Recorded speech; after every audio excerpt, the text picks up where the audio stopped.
UTW University, Davao. Okay, good morning, everyone. Oh my God. So, welcome to Good our morning. mental health webinar this morning for the depression and stress management. So, we would like again to, in behalf of the school health, section, we would like to welcome everyone to our affair this morning. So, this is a webinar that is to be attended by youth formation and development personnel, the guidance counselors, the focal persons, and the district nurses. So to start with, let us have our preliminaries to be played by the Pambansang Awit and the opening prayer.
اللهم يا من على العرش استوى، يا من خلق فسوى وقدر فهدى وأعطى كل شيء خلقه ثم هدى، يا من أضحك وأبكى وأمات وأحيا وأسعد وأشقى وأوجد وأبلى ورفع وخفض وأعز وأذل وأعطى ومنع ورفع ووضع، سبحان من شق البحار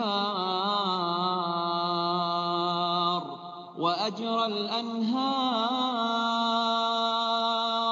وكور النهار على الليل والليل على النهار، يا من هدى من ضلاله وأنقذ من جهاله وأنار الأبصار وأحيا الضمائر والأفكار. اللهم وفقنا لهداك واجعل عملنا في رضاك. اللهم آت نفوسنا تقواها وزكها أنت خير من زكاها، أنت وليها ومولاها. اللهم حبب إلينا الإيمان وزينه في قلوبنا وكره إلينا الكفر والفسوق والعصيان واجعلنا من الراشدين يا رب العالمين.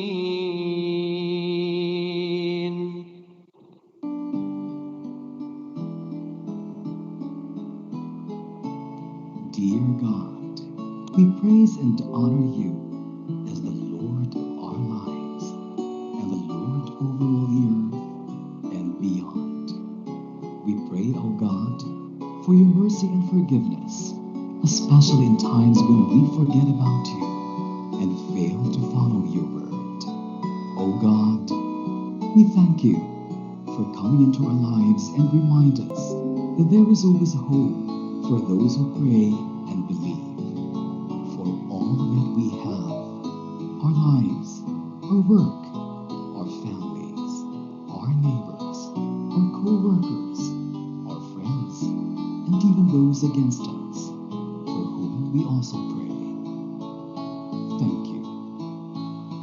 O God, as one family, as one department of education, teach us to serve you and your people without counting the cost. Teach us to humble ourselves in the name of public service and serve others above our personal interests. And help us to put our faith in action and see you in everything we do and all those we serve, especially our learners, the heart of Etiquette. Guide and lead our learners, teachers, administrators and staff, family, community, and stakeholders to become faithful to our core values of makadiyos, makatao, makakalikasan, and makabansa, and enable us to contribute to building the nation and the world, and to make us worthy stewards of all your creation. We bring back all the glory and honor to you, O Lord, our God. Amen.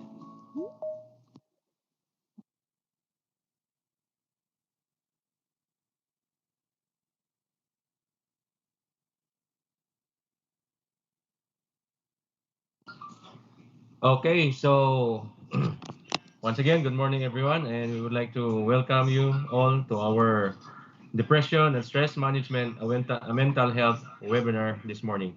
So before we proceed to the other parts of the program, let us let us have first our checking of attendance for our participants to this morning's webinar. So nurses, if you are present, if you are around, please unmute your mic and say present if your name is being called. So let us start with Miss Patre Raipa Dumato.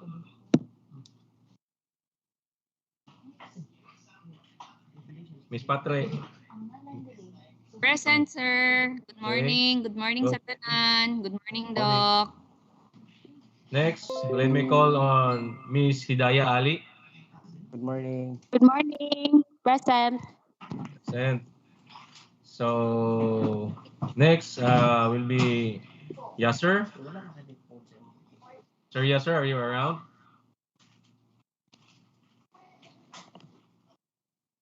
Sir Yasser. After Sir Yasser, let me call on Sir Jasper. Sir Jasper Damayo.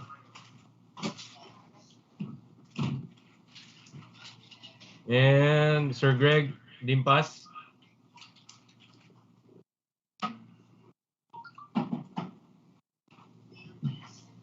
Again, we would like to call on Sir Greg if you're around.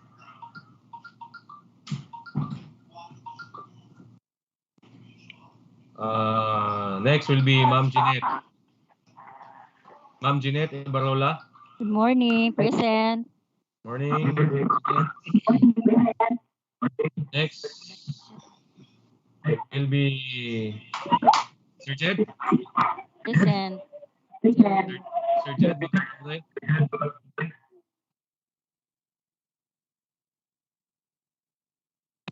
and Ma'am Phoebe Jane Mapandi. Ma'am Phoebe Jane Mapandi, are you around, ma'am? Present. Good morning, And everyone. morning, Pete. Si Mamunina, are you around? Mamunina? Oh, okay. I guess Mamunina is on leave, usually. So let us proceed to Ma'am Sheena May Uyo. Ma'am Sheena May. Present. Yay, good morning, Shai. Morning, sir. So Miss Alit Marie Mamanay. Hi, Okay. friend. Good morning. Then next will be Ma'am Merly Sulay. Ma'am Merly. Present. Present. Morning, Present. Ate Good Pepot. morning. Next to Ate Pepot will be Ma'am Raisa Sultan. Present. Good morning. Good morning, Ma'am Rai. Present. Then the second place winner of the school-based feeding program regional contest, Miss Milin Tuastumban. Inday. Inday. Wala pa si Inday. Next will be Inin, Ma'am Lerny May Villabona. Ma'am Inin. Ako po. Present. Naara. Good Hello. morning, In. Morning. Mga ayos. Okay, so let us proceed to the nurses from the ayos, no, autonomous implementing units. So, Ma'am Rosie Alcisto. Hello. Good morning. Or Zumba Queen. Present. Present. Next will be Ate Jesseline. Ma'am Jesseline. Good morning, everyone. Morning. Good morning. Morning. Good morning. Hope Earl. Hope Earl.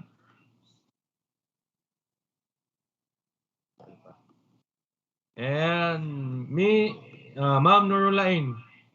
Present. Present. Okay. Ting, good morning, Ting. Ate Mercy. Morning. Tingnan sa YouTube. Ate Mercy.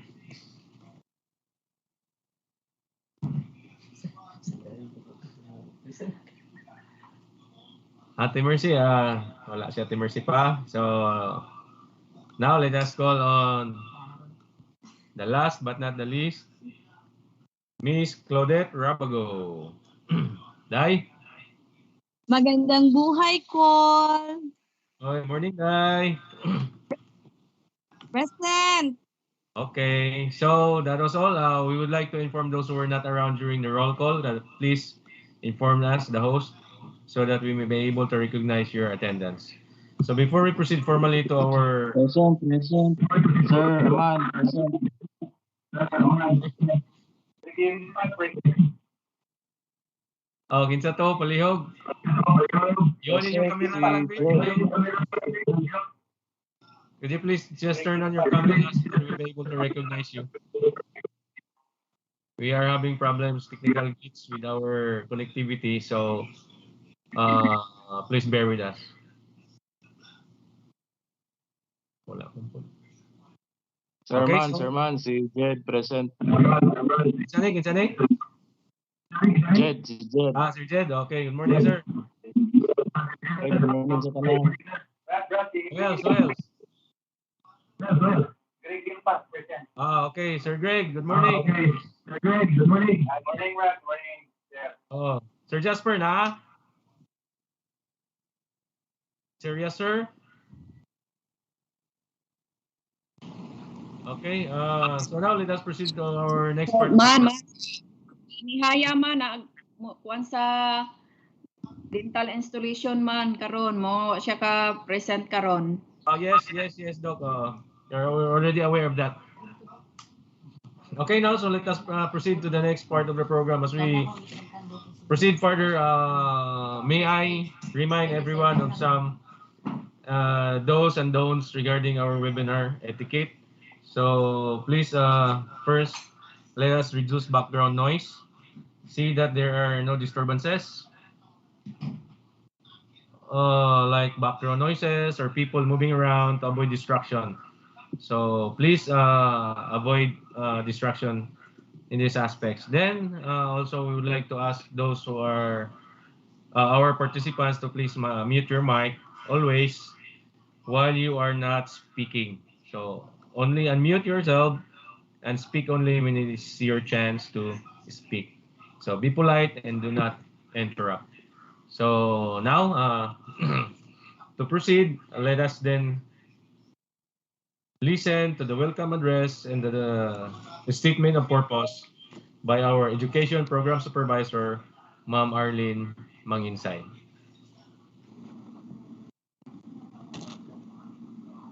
Hello, ma'am. Good morning. Take it away.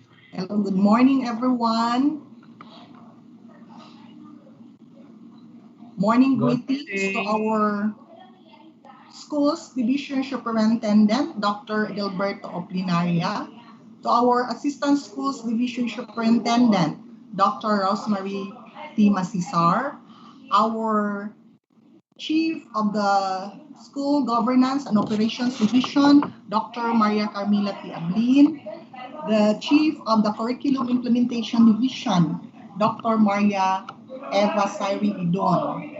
To all school heads in attendance, the Health and Nutrition section, headed by Dr. Melvin Inerio, all stakeholders in attendance of this webinar, good morning, ladies and gentlemen.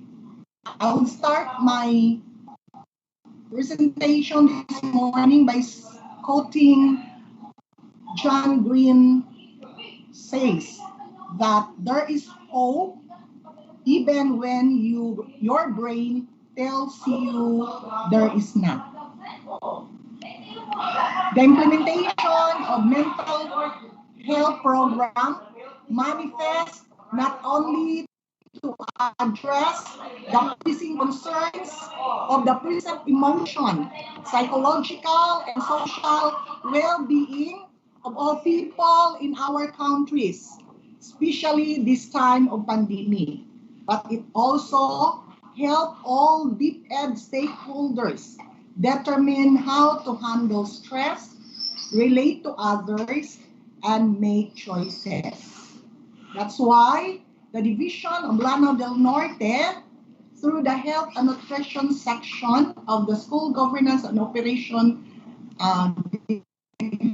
Division, come up to this webinar on depression and stress management to promote awareness on mental health and to address mental health issues. The importance of this webinar is very timely and available. But we have also heard through the brilliant ideas of our speakers in this webinar.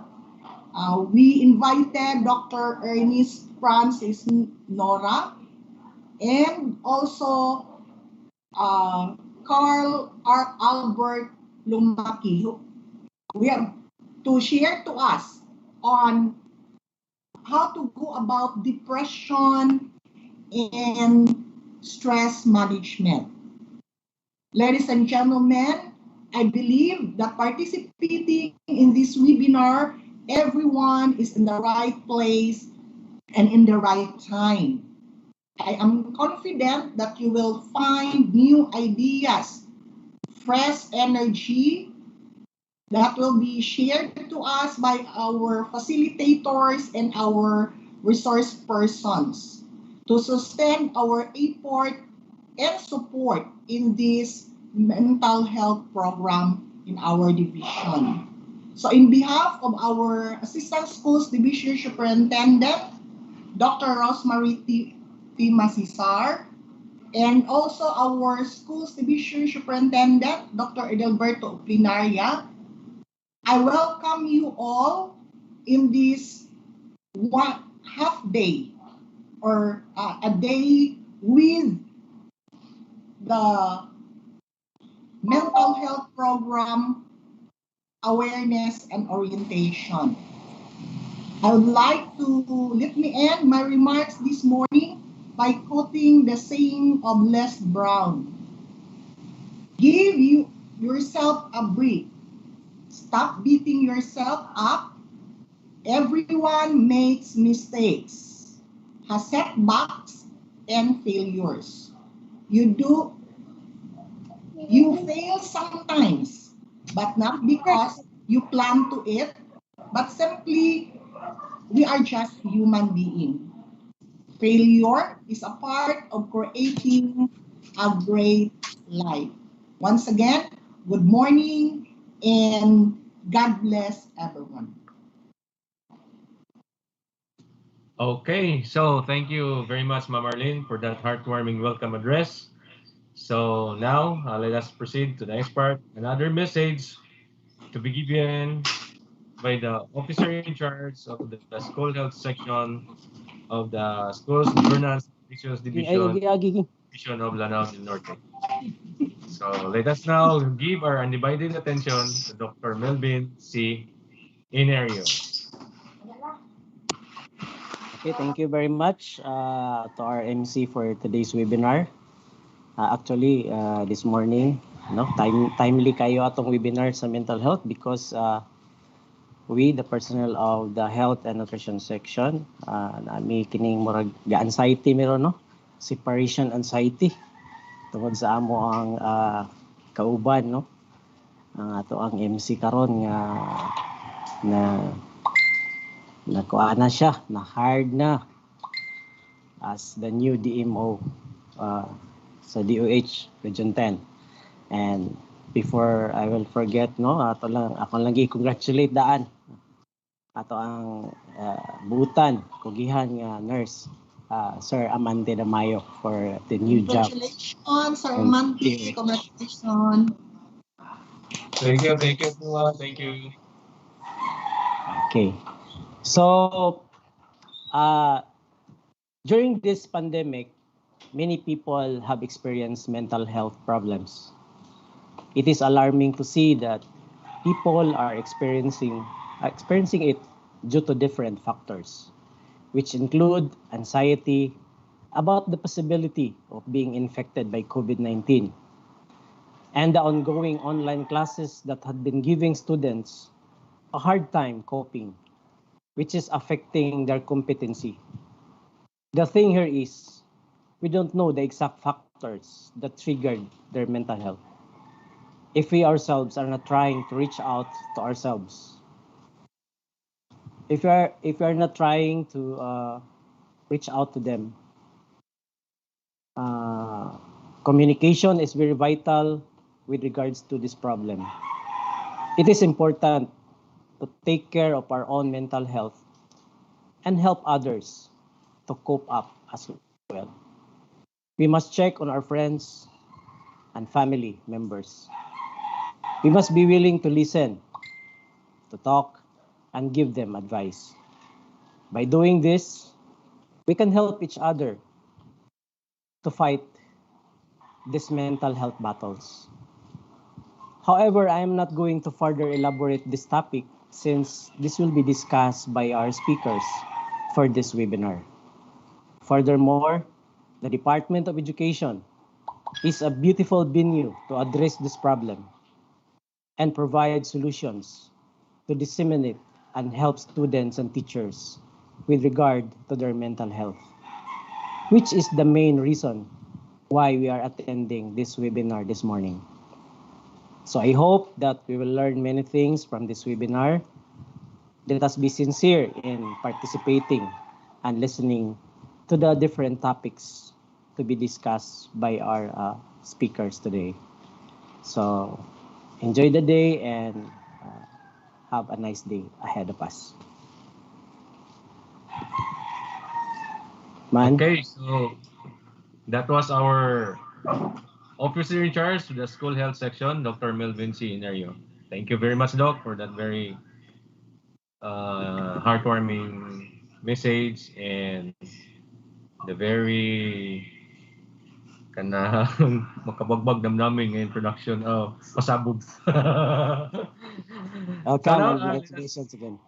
Okay, Doc. Thank you very much. Thank you. And everyone else. So let us now proceed to the next part. So at this point in time, let us hear the introduction of our guest speaker, and let us again lend our ears to our upcoming school-based feeding program coordinator, Ms. Rose Kim is a ball. That was a breathtaking introduction, Sir Mante. Balos-balos. Okay, our first guest speaker for today's webinar is a licensed medical doctor and a graduate of psychology. He finished his residency training in general psychiatry in National Center for Mental Health.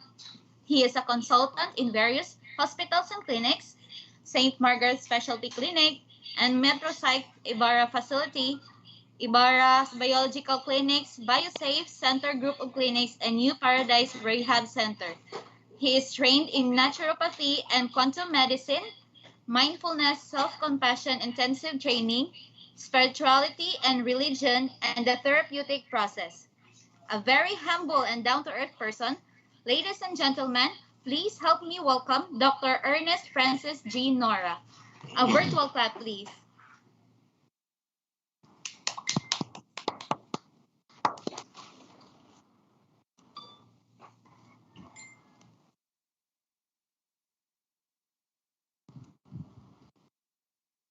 Magandang umaga po sa inyong lahat. Salamat po sa pag-imbita sa akin.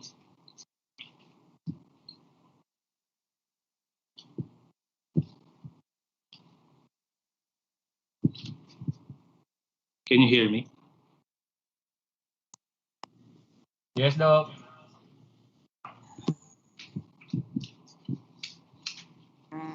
Team.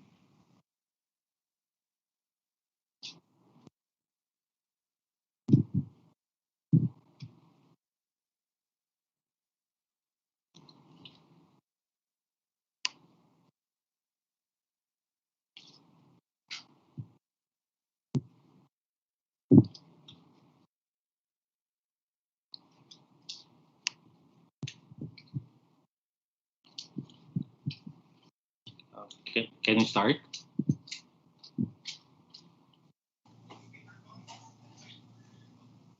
Yes, Doc, please.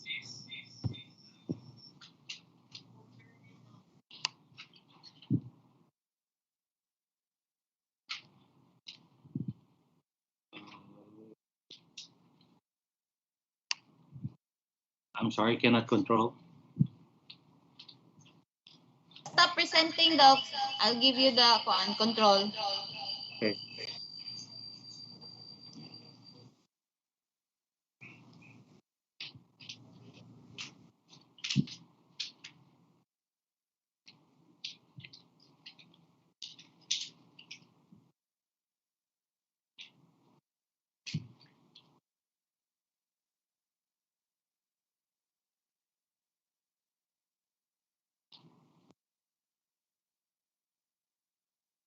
Nawala po yung screen. Can you just...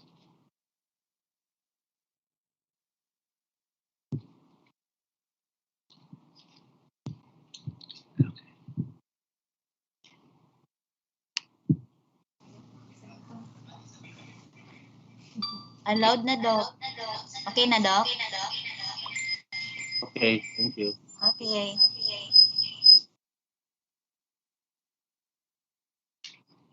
So, good morning po ulit. Salamat po ulit sa pag-imbita sa akin. Isa pong malaking karangalan ang makasama kayo. Lalo na po ngayon, ito pong buwan na to ay tinatawag na Mental Health Month. Bakit po ba? Dahil ang karamdaman po o pagka-illness is not always physical. Ngayon po ay napakalaking bahagi ng mental health dahil isa po ito sa pinaka-naapektuhan nitong pandemic na ito.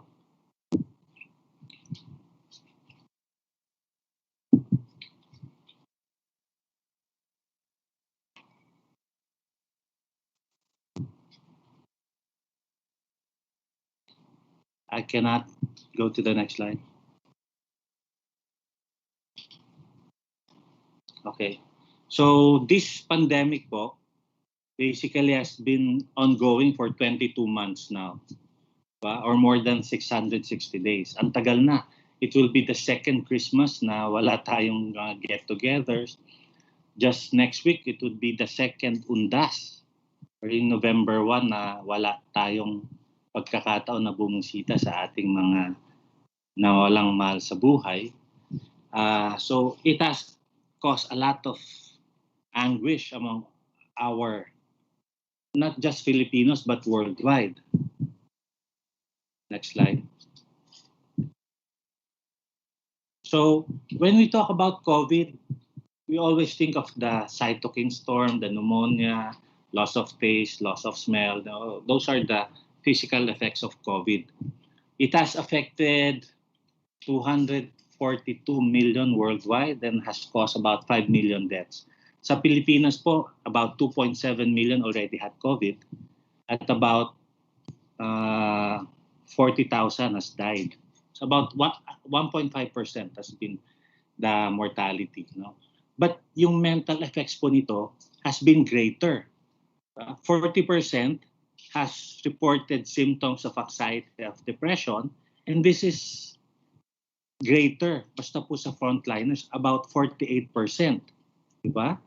At for the DepEd, 50% of young adults now and children has been affected. Dahil po usually children, there are more social, biglang na-isolate sila eh. Diba? We usually look forward to the opening of the school, sino ng teacher ko, sino ng bagong classmates, nawala po lahat yan for 2 years now. Diba? So children has been more affected and about 30% of senior citizens. Bakit mas mababa sa senior citizens? Mas sanay silang nasa bahay na lang, hindi lumalabas, naka-isolate. So, but the mental effects of COVID has been more than the physical effects. Next slide. So, the common symptoms manifested by patients brought about this stress is difficulty sleeping, loss of appetite, increase ng alcohol consumption or substance abuse. There's worsening of chronic diseases, excessive worrying, and physical. Hindi ko mabasa. So, kita niyo po, if you go back to the last slide, diba? All of this would further weaken our immune system, and which would make us more prone to COVID. So, nakikita niyo po, yung mental effects has also affected us physically, which has make us more prone to COVID. And not just that, the other diseases. Diba? Kung may mga high blood, lalong tumataas. Kung may mga diabetes, lalong tumataas ang sugar. So mas malaki po yung epekto. And the possible causes are one, fear. Because for 2 years now, we've been living in a state of fear. Takot na takot tayong lumabas, takot tayong mahawa, takot tayong pag may umubo. So we've been in a constant state of fear. There's always this uncertainty. Matatanggal ba ako sa trabaho? Ano na mangyayari sa kumpanya ko? Babawasan ba yung sweldo ko? Hanggang kailan na ba to? Diba? There's this isolation. We cannot go out anymore. We cannot do reunions. We cannot do gatherings. That's the reason we're having this online thing, di ba? Now, because we have to adapt. Plus yung economic difficulty. And they would say we're on the same boat because the whole world is in recession right now. If you're gonna read the news, mas malulungkot po kayo eh. The Philippines now would be the last to recover in Asia, about 2-3 years pa. So, hirap na ako ngayon, another 3 years pa ba? Kaya ko pa ba ito? Plus, the fact that you can still get sick. Diba? Kasi hindi pa rin tapos yung COVID. Eh. Although they're saying na wala na yung surge. Pero, sabi, pag after ditong holiday, itong break, Christmas, hindi mo mapipigil umalis. Eh dito po sa Manila, nung sinabing pwede nang lumabas, akala mo naging reunion sa mga mall, biglang naglabasan talaga lahat ng mga tao. So kasi ganoon na po kasabik. But because of that, there's this risk naman of another surge. Kasi magsasama-sama na naman. So hindi na po alam ng gobyerno natin kung ano talagang gagawin. Are they going to allow? Are they not? But you also have to balance the economic difficulty with this. But all of this has caused a lot of mental anguish nga. So a lot of this has caused a lot of stress. Next slide. So ano ba yung mga nagiging problema natin pag sinasabi natin tayo stress, una na po anxiety. Anxiety is the feeling of apprehension caused by the anticipation of danger. So, lahat po tayo nakakaranas niyan, di ba? Pag ipatawag ka ng boss mo, medyo kakabahan ka, yung feeling na yon, anxiety yon. Yung hindi pa umuwi yung anak mo, yung feeling na yun, anxiety yon. Yung magbibigay ka ng exam, tapos marami bumagsak, pupuntahan sa iyong mga magulang, yung feeling na yun, anxiety yun. But hindi ibig sabihin nun may sakit ka na ng anxiety disorder. Anxiety disorder is only present if, because of too much anxiety, nagkaroon ka na ng dysfunction, whether sa relation, sa work, or sa pangsarili mo. Hindi ka na naliligo, ayaw na lumabas. So, when you become dysfunctional, that's the only time it can be considered a disorder. But yung mga naramdaman every now and then, that is normal. Next slide.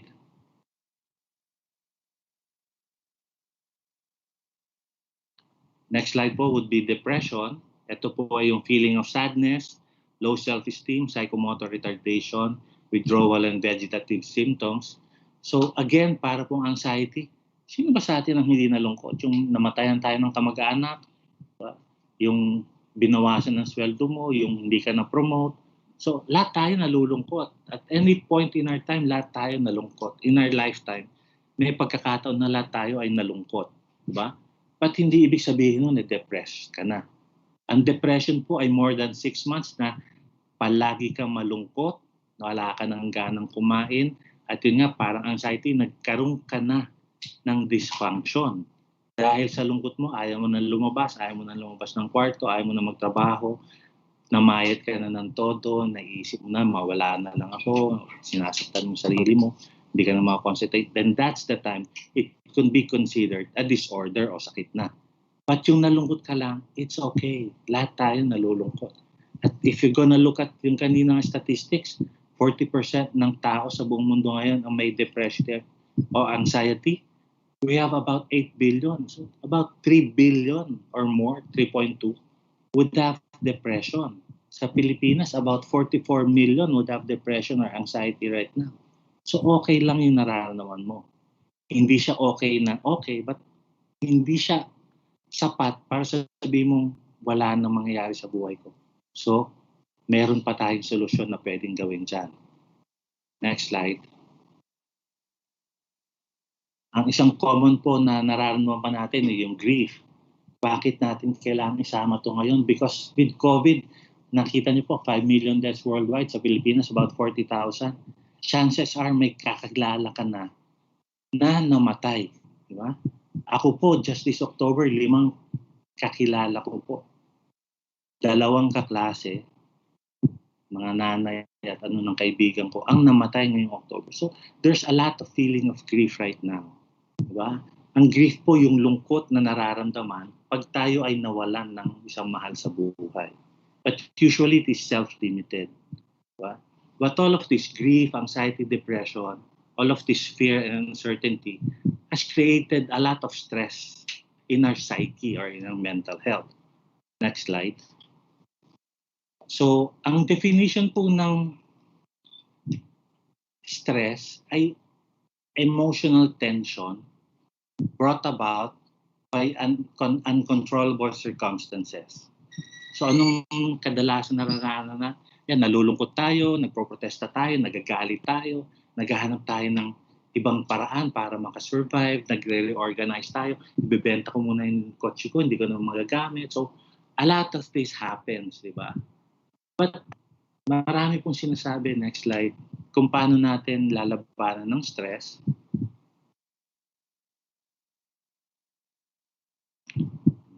So, di ba, you have to take time out from social media, connect with others, provide time to unwind, strengthen your spirituality. Lagi po yung sinasabi eh. But, you know, because of this pandemic, lalo nga tayo nag-social media, but this has caused a lot of stress also. But where are we going to get the news na hindi na natin malalaman? So, sometimes you cannot help but go to look for yung mga ano sa social media, but you have to limit them. Diba? Provide time for you to unwind. Every now and then, our body can repair itself. Kasama po yan sa kagandahan ng pagkakagawa sa atin. But you have to give it time to repair. Meaning, every now and then, unwind. Pupunta ka lang sa MSU, mahiga ka lang sa damo doon, tingnan mo yung sunrise, yung sunset, damdamin mo yung damo, yung hangin. So, you have to give your body time to relax so it could repair and recharge again. Connect with others. Diba? Since ang isang naging malaking epekto ng COVID ay yung isolation, so we have to connect. Kami pong pamilya, sa akin po personally, every day, meron kaming oras na magsusum lang kami. Sa Messenger po, meron kami. Kumustahan lang. 5-10 minutes, tapos na. So para alam lang namin kung anong nangyayari. And we can do this even if I have sisters in Canada and the US. So, yun lang. Tapos kung wala naman kwento, okay na, bukas na uli. So we have to connect na. And the internet has done that. But yun nga, we try to limit that. Diba? We also have to exercise. Diba? At yun, ako po ituwa kanina kasi yung opening prayer natin ay merong dasal kay Allah, merong dasal sa Diyos. So, it's ecumenical. So, regardless of what we believe in, we should always strengthen our spirituality kasi yun po ang magiging basis natin. Yun po ang pinakahuli nating magiging sandahan basta tayo ay nai-stress. Ang mahirap po dito sa kadalasang sinasabi na ito, limitado rin ng COVID ito eh. Take time out from social media, ito na lang pwede kong gawin eh. Mag-exercise bawal lumabas eh. Strengthen spirituality, bawal magsimba. Mag-exercise, saan ako pupunta? Sarado ang gym. So, you have to find ways and try to do this kahit hindi ka pumunta sa gym. Sabi ko, pumunta ka sa MSU, maglakad ka doon. Sarado ang simbahan, hindi doon ka sa bahay mo. Diba? You still have to find ways to be able to do this, even at a limited time, even at a limited capability.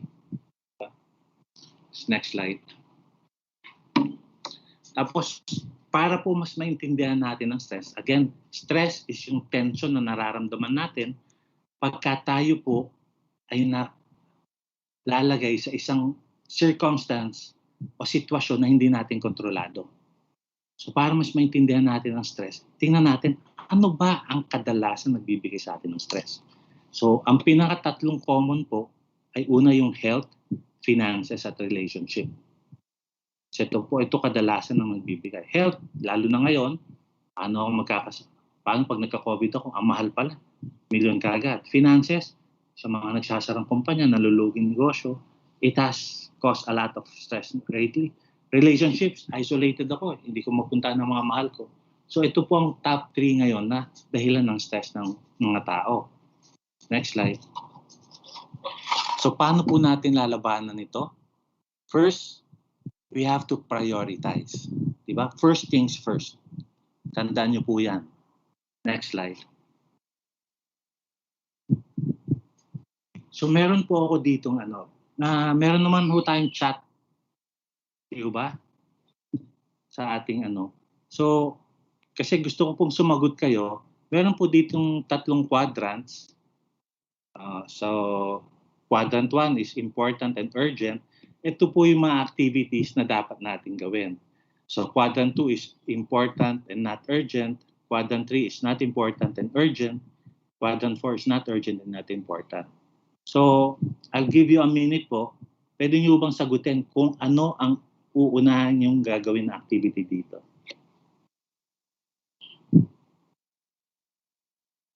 Pakisagot po sa chat box.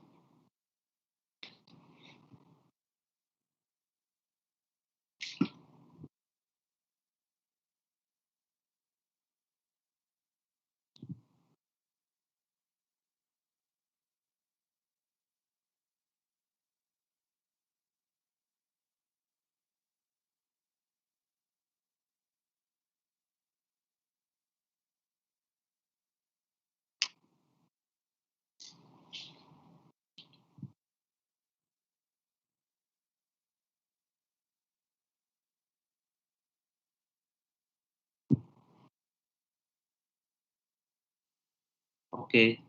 So, karamihan po ng sumagot ay quadrant 1, urgent and important. I'm sorry to say, mali po yun eh.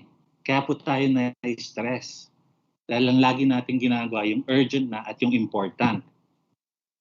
Pagka po, ito daw ang ginagawa nyo, lagi na tayong magmamadali. Lagi na tayong met yung time constraint. So, mali daw po to. Pag urgent, important, dapat dati pa natin ginawa. Urgent, not urgent at important, importante pa rin siya. Dapat nagawa na natin dati pa. Yung quadrant 4, not urgent, not important. Hindi naman siya importante. Hindi siya urgent. Bakit mo gagawin? So, hindi muna. Ang tamang sagot po dito ay not important but urgent. So, gawin muna. So, ibig sabihin, lagi kang merong oras para kahit matapos ka na at may mga corrections pa eventually, mako-correct mo pa. So, wag po nating hintayin yung importante na urgent na nandiyan na. So, ibig sabihin, may time pressure na. So, this adds up to our stress. So, dapat po lagi nating uunahin, tapusin na agad yung mga trabaho para may panahon pa tayong recheck eventually or hindi tayo palagi nagmamadali. Next slide.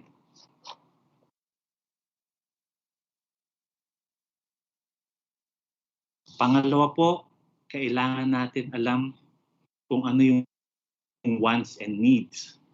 Lalo na po ngayon dahil sinasabi meron tayong mga financial difficulties, iba po kasi yung wants and needs. Gusto ko ng bagong kotse. Ang daming bagong modelong lumalabas ngayon. But do I need it? Kailangan ko ba ng bagong kotse? Ayos pa naman yung kotse.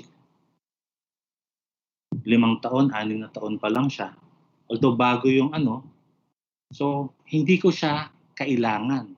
I just want it. So lahat ng wants, huwag nyo munang pansinin. I-prioritize first. Unahin nyo muna yung needs. Para hindi tayo nagagipit po financially. Kadalasan po, kaya daw tayo, ang dami nating gusto. Gusto nating makipagkumpetensya. Oy, yung tita ko bumili ng bagong kotse, dapat tayo rin. O nagpalit siya ng bagong cellphone, bago na yung iPhone niya, dapat ako din. Hindi po, mali po yun. We should always see what is our wants and our needs. And only focus on what you need. Next slide. Accept responsibility for who you are and what you are right now. Diba? May narinig ako na promote. I'm sure si doctor deserves that, di ba? Tapos yung iba hindi pa masyadong siniswerte, kailangan natin gayahin si doctor. Nag-doctorate siya, nag-masteral siya, nagpakahirap siya. So, wag nating sisihin yung ibang tao sa nangyayari sa buhay natin. Yan po ang ibig kong sabihin lang dito. Lahat nangyayari sa buhay natin ay dahil din sa atin. Huwag nating sisihin yung magulang natin kasi nung bata ka pa noon, matanda na tayong lahat ngayon. Lahat ng ginagawa natin ngayon ay dahil na rin sa atin. Huwag nating i-blame ang ibang tao.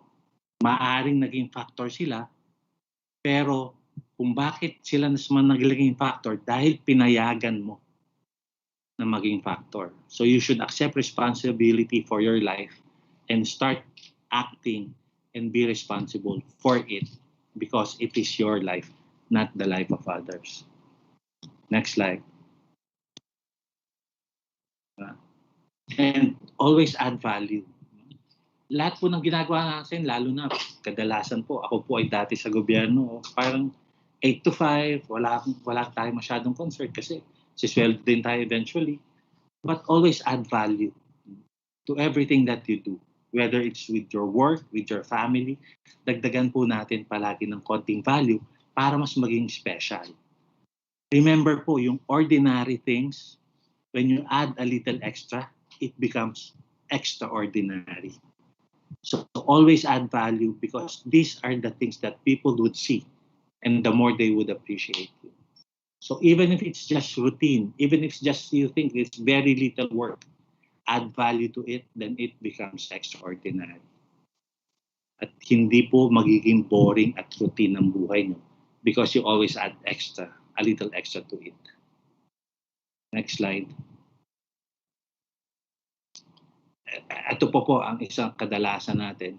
Sa atin pong pananaw, nakasalalay kung ano ang magiging tayo. Kasi kadalasan meron tayong growth mindset, merong fixed mindset. Fixed mindset, failure is the limit of my abilities. Ganito lang ako, hindi ko na kaya yan. Si doktor na-promote, ay, siya lang yan kasi magaling siya ako, hindi ako magaling. Ganito lang ako. Hindi na lang, titigil na lang ako, hindi ko kaya, okay na ako dito. But that should not be the case. We should always have a growth mindset. Kaya ko rin yung ginawa niya. So, may mga ginawa siya para mag-improve siya, nag-doctorate siya, gagawin ko rin yun. Yung sinasabi niya sa criticisms, constructive yan, hindi niya ako sinisiraan, hindi ako dapat magalit. Don't be afraid to try new things. Diba? So, our mindset should always be fixed on growth at not na akala natin, ito na lang ang limit ko. Diba? You should always open our mind na, subukan ko nga yun, baka kaya ko rin. So, sabi nga kanina ng doktor, yung ating boss, diba? You should not be afraid to try. Diba? Try, because failure is not when you fail, diba?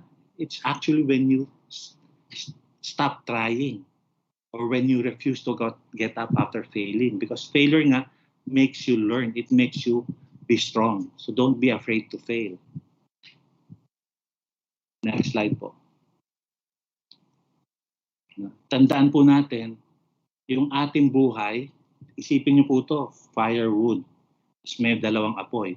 Yung mga problemang binibigay sa atin, nasa sa atin ngayon yan, kung saan natin ilalagay.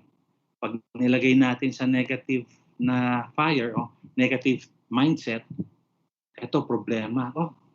Ilagay mo sa negative, ang hirap-hirap ng trabaho na ito. Ayoko na, mag-quit na lang kaya ako. Diba? Magfa-farm na lang ako, may konting lupa naman kami, doon na lang, masaya ako. Or, put it in the positive, buti pala, binibigyan nito, ibig sabihin, may tiwala sa akin ng boss ko. Ibig sabihin, baka may chance pa akong umangat. At, ang ibig sabihin, may trabaho pa ako. Marami nang nawawala ng trabaho ngayon. So, always fix your mind or try to focus on the positive side of things, not on the negative. Yung problems po, wala tayong control. Remember that. But how we react to the problems, we always have a choice. Tayong may control doon kung saan natin ibabato yung pananaw natin. On the positive side or on the negative side. Next slide, please. Ito yung sinasabi, get a life. Every now and then po, pamper yourself, di ba? Gusto mo mag-beach, pumunta ka sa beach. Huwag puro trabaho. Kailangan mo mag-exercise. Pag nag-exercise, I like it. It's a very good form of stress release. Diba? Ako po, I like swimming. When I swim, it's only me in the blue water. So, I don't know. It's like therapy for me. Nakakalimutan ko na doktor ako, nakakalimutan ko yung mga problema ko.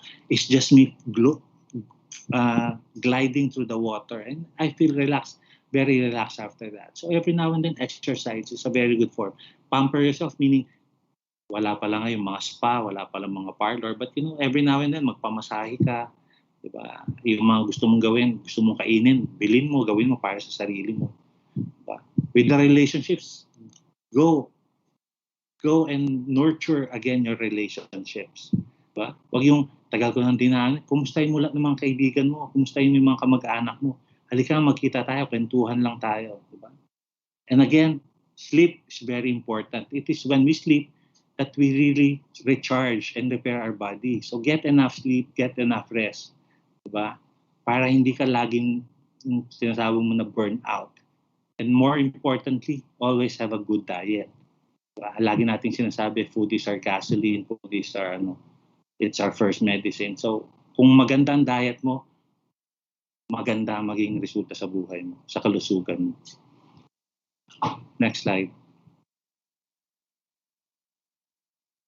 Isa po ito sa pinakamahirap at isa sa pinaka-importante nating dapat gawin para mawala ang stress natin.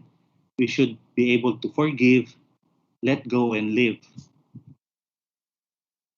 Alam niyo po yung galit o yung mga hinanakit natin, mga disappointments natin sa buhay, isipin niyo po para siyang uling na nagbabaga. Inaway ka nung kasama mo sa trabaho. Isipin mo, uling yun na pag kinimkim mo sa sarili mo, saka ka masasaktan. Pero pag wag mong pansinin, pabayaan mo lang, itapon mo kagad, hindi ka masasaktan nun. So, ganun din po yung mga galit natin, mga hinanakit natin. So, it will be very hard. But, there's a certain kind of bliss after you started to learn to forgive. And, there would be a snowball effect. Once you start to forgive, makikita mo, yung mga kaibigan mo, madali ka na rin patatawarin, mas magiging harmonious ang ano nyo. Kasi hindi na kayo nagkikimkiman ng galit at sama ng loob. So there will be a snowball effect and everybody would be happy na wala na yung mga galit kahit sa mga petty things, hindi na masyado na natin pinapansin. So, forgive, let go, and live. Next slide. Parang yung kanina, we should always be able to release the negativity.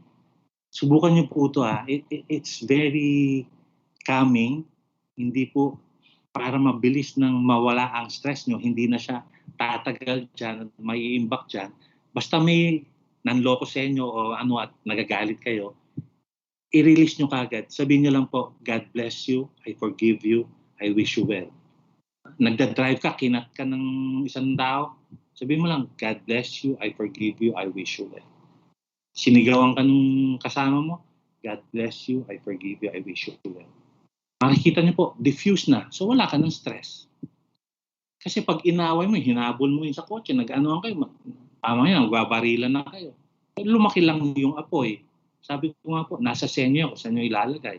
So basta if people would start to hurt you, whether emotionally, verbally, or physically, just say, God bless you, I forgive you, I wish you well. Subukan niyo po. Subukan niyo po. Sabi nga, there's a certain bliss that you will experience after you learn to practice this. Next slide. Ito po. I would be asking you again. This is like a game po, no? The 86,400 game. So, kung ako po ay banker, meron po akong bangko, kung ano man ang bangko niyo, di ba? Bankero po ako, pauutangin ko kayo ng 86,400 pesos a day. So, tuwing umaga, bibigyan kita ng 86,400. Bahala kang gawin kung anong gusto mo doon. Diba? So, pero ang catch po, pagdating sa gabi, kukunin ko na yung sukle, kung ano man ang matira. Gastusin mo lahat, wala kang pakialam. Kinabukasan, bibigyan kita uli ng 86,400. So, araw-araw, bibigyan kita niyan. Nasa sa'yo ngayon kung paano mo gagastusin. So, how would you spend this 86,400? Pakisagot po sa chat box. I'll give you 2 minutes.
Okay. So, yung game po natin, every day, bibigyan kita ng 86,400. At the end of the day, kukunin ko to sa'yo.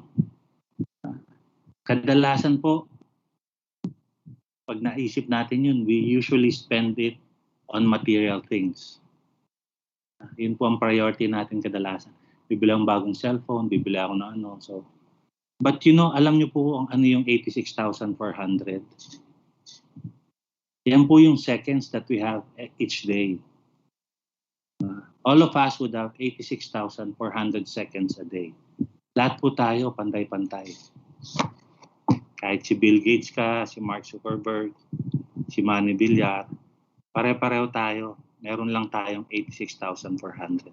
Nasa sa atin ngayon yon kung paano natin gagamitin. Kasi at the end of the day, kukunin ng Diyos yan, bukas, panibagong araw, panibagong 86,400. So ang point po dito, nasa sa atin kung paano natin ililive ang buhay natin. Huwag nating iasa sa ibang tao. At huwag puro material things. Karamihan po ng sagot, material things. So, but at the end of the day, nakita niyo po dito sa pandemic, madaming ang pera, namatay naman sa COVID. Ang daming ang pera, hindi ka naman makalabas, hindi ka makatravel, anin mo yung pera. Bumili ka nga ng bagong relo, hindi mo naman mapakita sa kaibigan mo. So, meaning, spend your time wisely. Kaya po tayo na-stress, laging puro material things, how to go to that. So, spend your time wisely. Ibig sabihin, just live for that moment. Just live for that second. And you'll be happier, no stress. Next slide po. Ito po yung sinasabi ko. Makikita niyo po dito sa yung time is kadalasan po ito yung pag sinabing don't waste your dash. Ito po yung sa tombstone natin di ba? Born 2000, died 2021. So yung dash po sa buhay po natin hindi naman importante kung kailan tayo pinanganak, kung saan tayo napunta nung after, kung gaano katagal tayo nabuhay. Ang importante po yung dash. Meaning how we live our life. Diba? Yun nga po, just don't waste your dash. Live every moment like it's going to be your last. Yan po laging sinasabi. But how do you do that? How do I do that ngayon? COVID, di ba? But kasi we worry too much about COVID. Nakalimutan na nating mabuhay. Sabi nga, stress is the tension that we get because of the uncontrollable circumstance that we have. But sa reality, lagi naman tayong walang control Huh? Hindi naman talaga tayo nagko-control sa buhay natin. It's always God. So just accept that. Accept na hindi tayo in control para hindi tayo masyadong stress. And just live your life. Each day, like it's going to be the last. Hindi na natin problemahin masyado yung bukas. Bahala na ang Diyos, sabi nga. Next slide, please. So, yung sinasabi ko po yun ang pinakamagandang susi para mawala o makontrol natin ng stress at ma-improve ang ating mental health. Ang tawag po doon ay mindfulness. Mindfulness is the focusing of one's awareness on the present moment. Yung sa ngayon, di ba? Next slide. Kadalasan po kasi lagi na lang natin iniisip yung bukas Paano na next year? Pag enrollment na, baka wala na ang pan-tuition. Paano na next year? Paano na next month? Diba? We keep focusing on the future or we keep looking back at the past. Nakalimutan natin ngayon. Next slide po, ma'am.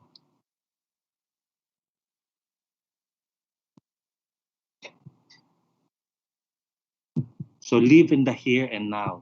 Next slide.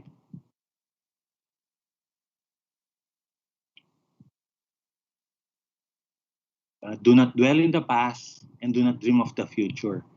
Concentrate on the present moment.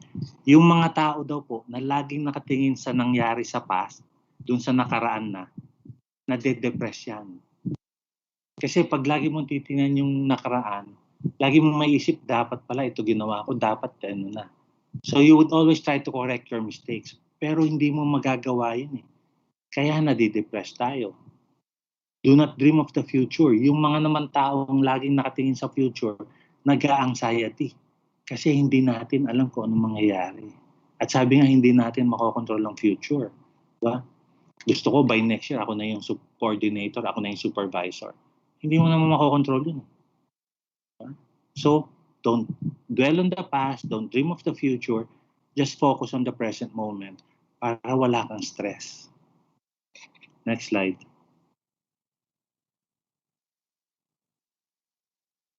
Always remember, a negative thought is harmless unless you believe it. Diba? Pag sinabi ng isang kasama mo, "Hoy, hindi magandang performance mo, baka matanggal ka sa trabaho." So, that's a negative thought. Baka matanggal ka sa trabaho. Pero pag pinaniwalaan mo yun, hindi ka na magtatrabaho o hindi mo nagagalingan. Aawain mo na yung mga kasama mo kasi matatanggal ka na rin naman. Diba? Pero hindi mo alam kung mangyayari yun. But because pinaniwalaan mo yun, nag-react ka na based on that negative thought. And that thought has been a reality. Kasi pinaniwalaan mo. So basta negative thoughts, alisin mo lang. Sabi ko nga, release, let go. Para wala tayong masyadong stress. Next slide. At isa, sabi ko nga, yung forgive, let go. Because anger, you will not be punished for your anger. But isipin mo nga yung uling, you will be punished by it. So yung galit, okay lang magalit. But immediately let go. Pero yung galit na kinimkim mo, dun ka magsasuffer. Because lahat na ng actions mo would be because of that anger. Next slide. So, ang pinaka-importante at the end of the day po palagi, tandaan nyo, is yung inner peace. Inner peace is knowing how to belong to oneself without external validation. Kasi ito po ang kadalasan na mali natin. Gusto natin maganda tayo sa pananaw ng iba. Gusto natin mapasaya natin ang ibang tao. Gusto natin magaling tayo para sa kanila. Ma-recognize tayo ni mayor, ma-recognize tayo ni supervisor. But then again, would that give us peace? No, because that is external validation. We don't always get positive external validation. Diba? So inner peace is knowing just how to accept yourself. Diba? Hindi ako ganun kagaling, but it's okay. Magaling naman ako sa ibang bagay. Hindi ako gwapo, it's okay. Hindi naman lahat gwapo eh. Basta mahal ako ng asawa. Hindi ako mayaman, it's okay. Nakakakain naman kami 3 times a day. So, that is the most important thing. Having your inner peace. Kasi makikita ng ibang tao, yan sasabihin, ba't parang ang saya-saya mo? Makikita mo, di ba? Sinasabi, parang hindi ka tumatanda. Parang ganun ka pa rin. Siguro ang yaman mo na. But, hindi naman. But, it's just because you have your inner peace with you. Next slide.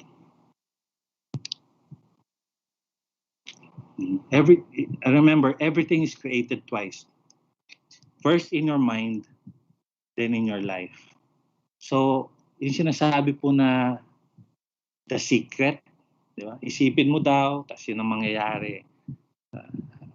Alam nyo po, totoo yun eh. Kung anong nilagay nyo kasi sa utak nyo, eventually, you would work everything for that. Ang isa pong kadalasang pinapagawa ko sa mga akin pong mga pasyente o kliyente, I ask them to, parang isang cardboard, ilagay mo dyan yung mga dream mo. Like, dream car, dream house, gusto ko pumunta sa Paris, sa US, ilagay mo dyan. But hindi yan para maging obsession mo. But ilagay mo lang dyan na ito ang gusto kong mangyari sa buhay ko. Makikita mo, you will be working hard kasi tuwing makita mo yung dream car, kailangan magtrabaho man. So eventually, all your actions now would be towards achieving your dreams. Kasi nakafocus ka dun sa dream mo. Diba? First, you have to create it in your mind. Then your mind would make your body act on how to achieve that dream. Next slide. And always, we ourselves must walk the path. Nakita natin kanina na-promote si doktor, di ba? Pero nag-doctorate siya. Tanong mo, mahirap ang doctorate eh. Diba? May mga statistics yan, mag-aaral ka na naman ng math, mag-aaral ka na naman. Habang nagtatrabaho ka, pandemic pa. So, mahirap po yung pinagdaanan niya eh. Tapos, may inggit ka, ikaw ayaw mo naman mag-aaral na. Ayaw mo magnegosyo. Nainggit ka sa mga negosyante. Ang swerte-swerte niya ngayon, ang dami niyang pera. Sinerte siya nung kahit pandemic. Pero ang hirap na dinaanan niya, hindi mo pinapansin. Diba? So kung gusto natin yung mga success ng ibang tao, we ourselves must walk the path. Kasi kaya tayo nai-stress, gusto lang natin masarap na buhay, pero ayaw natin gumalaw para makuha natin yun. Next slide, please. Again, to believe in something and not to live it is dishonest, sabi ni Gandhi. So ito po yun, parang sinasabi na kailangan lang, alam mo yung gusto mo at pagtrabahuan mo yung gusto mo. Wala pong madaling buhay. Sabi nga po, we have to accept that. Kasi once you accept that, hindi ka na mainis magtrabaho. Hindi ka na ma-stress sa ginagawa mo. Kasi accept na kailangan kong gawin to para sa mga dreams ko. Next slide. The right path and easy path are rarely the same path. Parang ito po yung kanina rin, di ba? Kung gusto mong mapunta dun sa dream mo, mahirap yung path na yun, makitid, but still you have to take that path because nandun sa dulo yung dream mo. Otherwise, you'd always be stressed. Gusto ko itong to, pero ayokong paghirapan.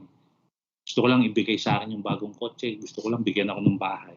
Then, hindi mapupunta sa iyo. And that would be causing you stress. So be prepared to work for your dreams para hindi tayo masyadong stress. Next slide. If you want the benefits in your life, you also have to want the loss. Like yung sinasabi ko kanina, yung pagtaas ng trabaho, gusto mo nagpahinga, pero nagmamasteral ako eh. So kailangan ko pa rin mag-aral.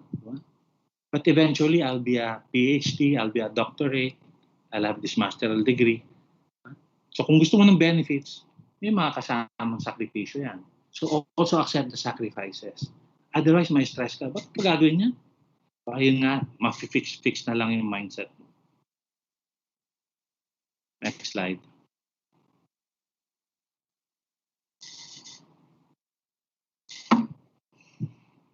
At ang isa pong tandaan niyo po palagi, ang isang cause ng stress natin ngayon ay yung overcommitment. It is the antithesis of living a peaceful and mindful life. Ano yun? Yung oo ka ng oo. Pagkatapos nga nyo, pwedeng daan mo ba to? Pwede mong pakigawa to? Opo, sige po. Okay po. But then, deep inside, nagre-rebelde ka na. To learn to say no. Pag sa tingin mo, hindi mo na trabaho yan at hindi mo na kailangan gawin yan, pwede naman gumawa iba, then say no. Because overcommitment would leave you in a very interesting life. Meaning, masyadong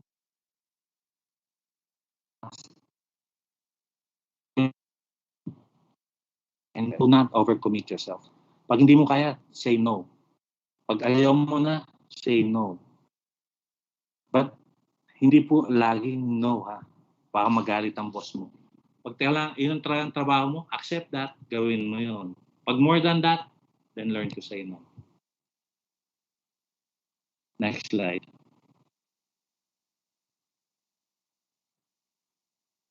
Always remember, when you try to control too much, you enjoy too little. Sometimes you just need to let go. Relax, take a deep breath, and appreciate what it is. Di ba? Ito po ang kadalasan, we always try to control. Yun nga po kanina, di ba? Stress is tension from uncontrollable circumstances. Because we'd always like to be in control. We'd like to control our health. We'd like to control our wealth. Pero in reality nga, hindi tayo po ang may control. So just accept that. Take a deep breath, relax, and appreciate life as it is. Enjoy the moment now. This moment. Because this will never happen again. Just enjoy this now and enjoy this day kasi bukas, ibang araw na naman. Next slide. So, ang pinaka-simpleng tip para po to keep our sanity, to keep our mental health. Pinaka-simpleng tip po, feet on the ground. Meaning grounded tayo.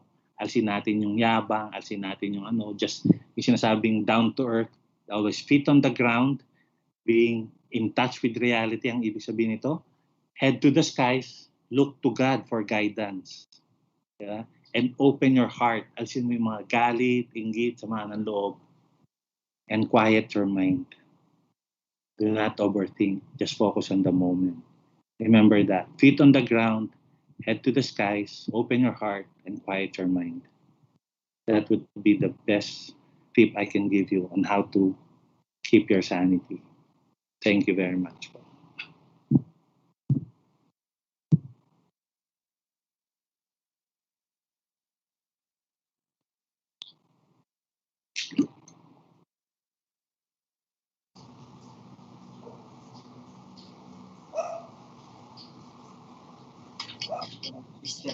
Thank you so much. Thank you so much, Doc Francis, for that very interesting talk. And now, let me introduce to you the second guest speaker. Our second guest speaker for today is a graduate of psychology at Xavier University. He is currently studying Masters of Arts in Clinical Psychology at the same university. He is the Mental Health Program and Dangerous Drugs Abuse Prevention and Treatment Program Coordinator of the Provincial Health Office, Lano del Norte. He is also the Health Education and Program Officer of the same organization. Please help me welcome Sir Carl Albert S. Lumaki. Hello, ma'am. Good morning. Madungog ko, ma'am. Morning, Sir Carl. Yes, Hi. sir. Loud and clear. So, first of all, I would like to thank Ma'am Kim for inviting me in today's talk, no? And to the DepEd for allowing me or sana kamoy nagkuha sa kuha in para po nga makashare ko with regards to my program and unsa na iyahang status here in Lanao del Norte, no, in the province of Lanao del Norte. So, mag-ask ko daan og sorry if magwala-wala ko kay daghan mi sa office karon nga naay gipang joinan nga webinar, no? So, allow me to share my screen.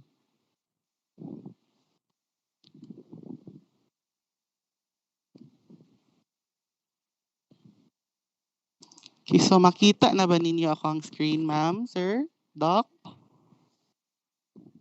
Yes, Sir Carl. Nakita na. Hello, no? So, for today's topic, no, makaingon kita nga it's very timely, no? And also, for today's topic, dili siya ingon anak kasayon i-implement. It's because it receives the same treatment as other mga negative connotations at what we see or hear or kanang mabasahan with regards to this dilemma bitaw or this topic, no? So allow me to clarify unsa ba gyud ay ang mental health, no? And also in today's session I would also be tackling, no, the program status here in Lanao del Norte. So first of all, I would like to define the term, no, mental health. Unsa gyud ay ning mental health, no? So daghan siya pwede ma-topic, but when we're talking about health, no, isa ra gyud siya, no?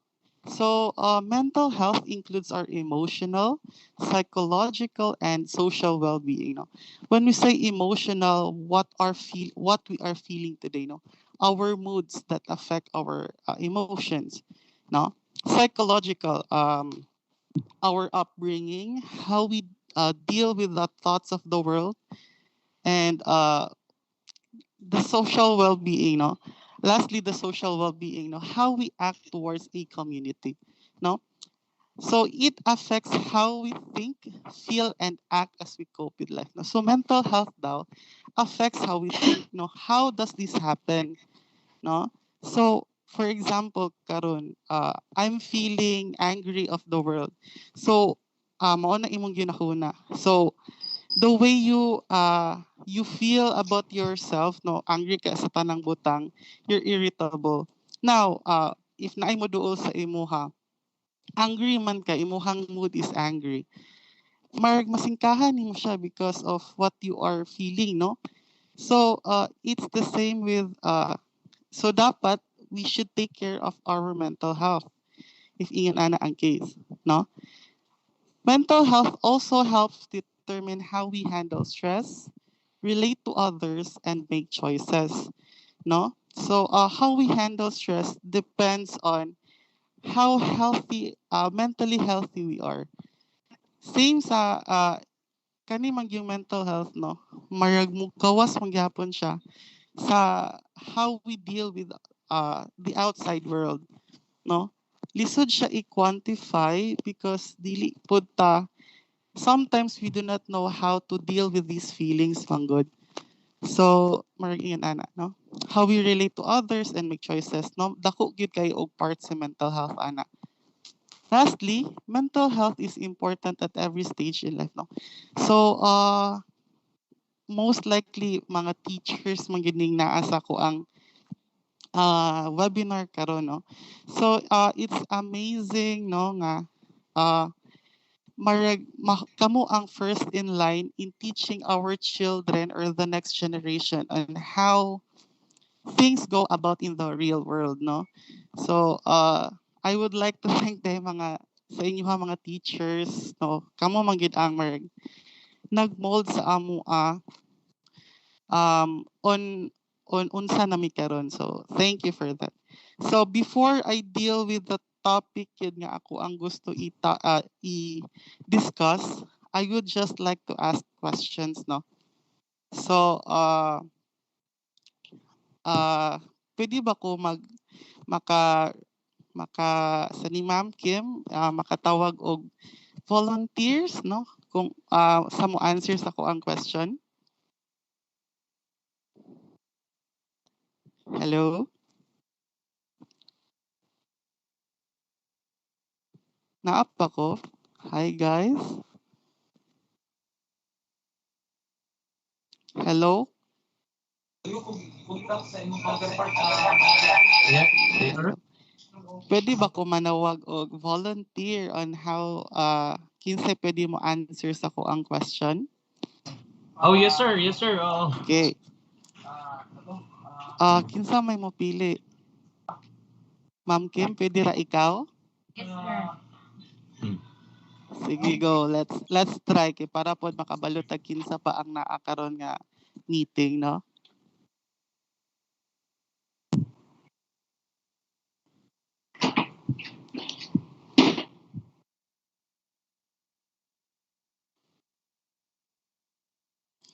So, kinsay gusto mo volunteer? Isa lang gid ni akong gipangita, no? It's just a two-part question. May call on Dr. Celia Subiri.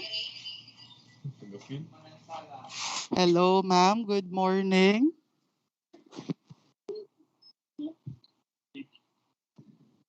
Hello? Connected pa ko? Yes, sir, Carl, we can hear you.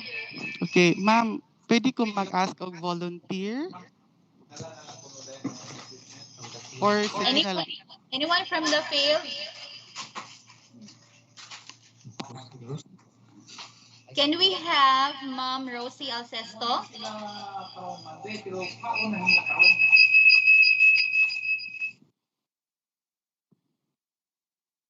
Hello, Ma'am Rosie. Good morning. Hello, sir. Good morning.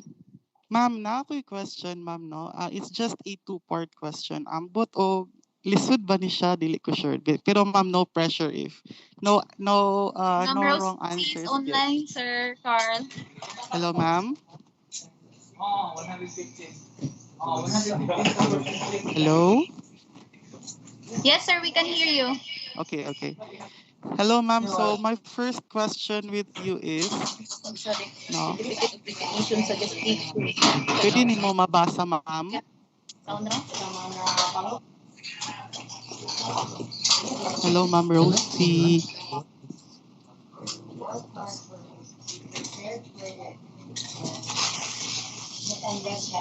Hello, sir. Good morning. Can you please read the question, ma'am? Okay. What does it feel like to be an outcast? Okay, ma'am, mag-ask ko, what do you think is the feeling of being an outcast, ma'am?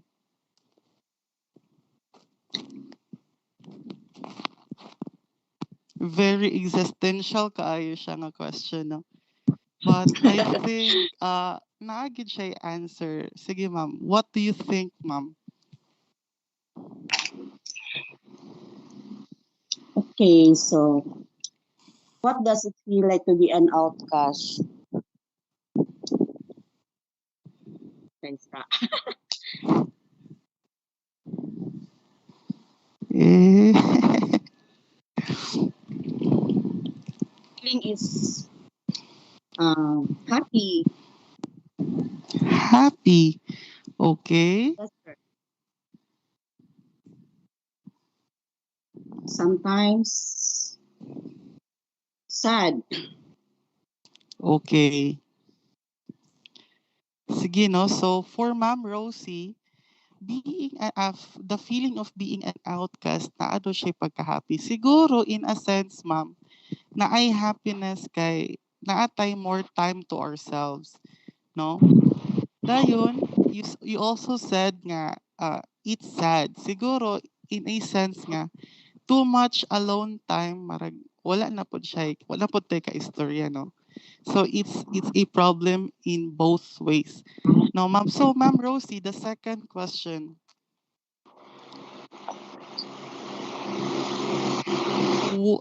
Please read the question, ma'am. Okay, would you want it to happen to you? Okay, Yes, no. sir. Ganahan jud ko nga, no? All the way is happy. Mo gina akong gusto. All I want is to be happy always. So happy Okay. vibes, positive Oh, vibes. okay, no. So, lahi gid ang views, no. So, if teachers ta lahi gid ang views nato sa world, no.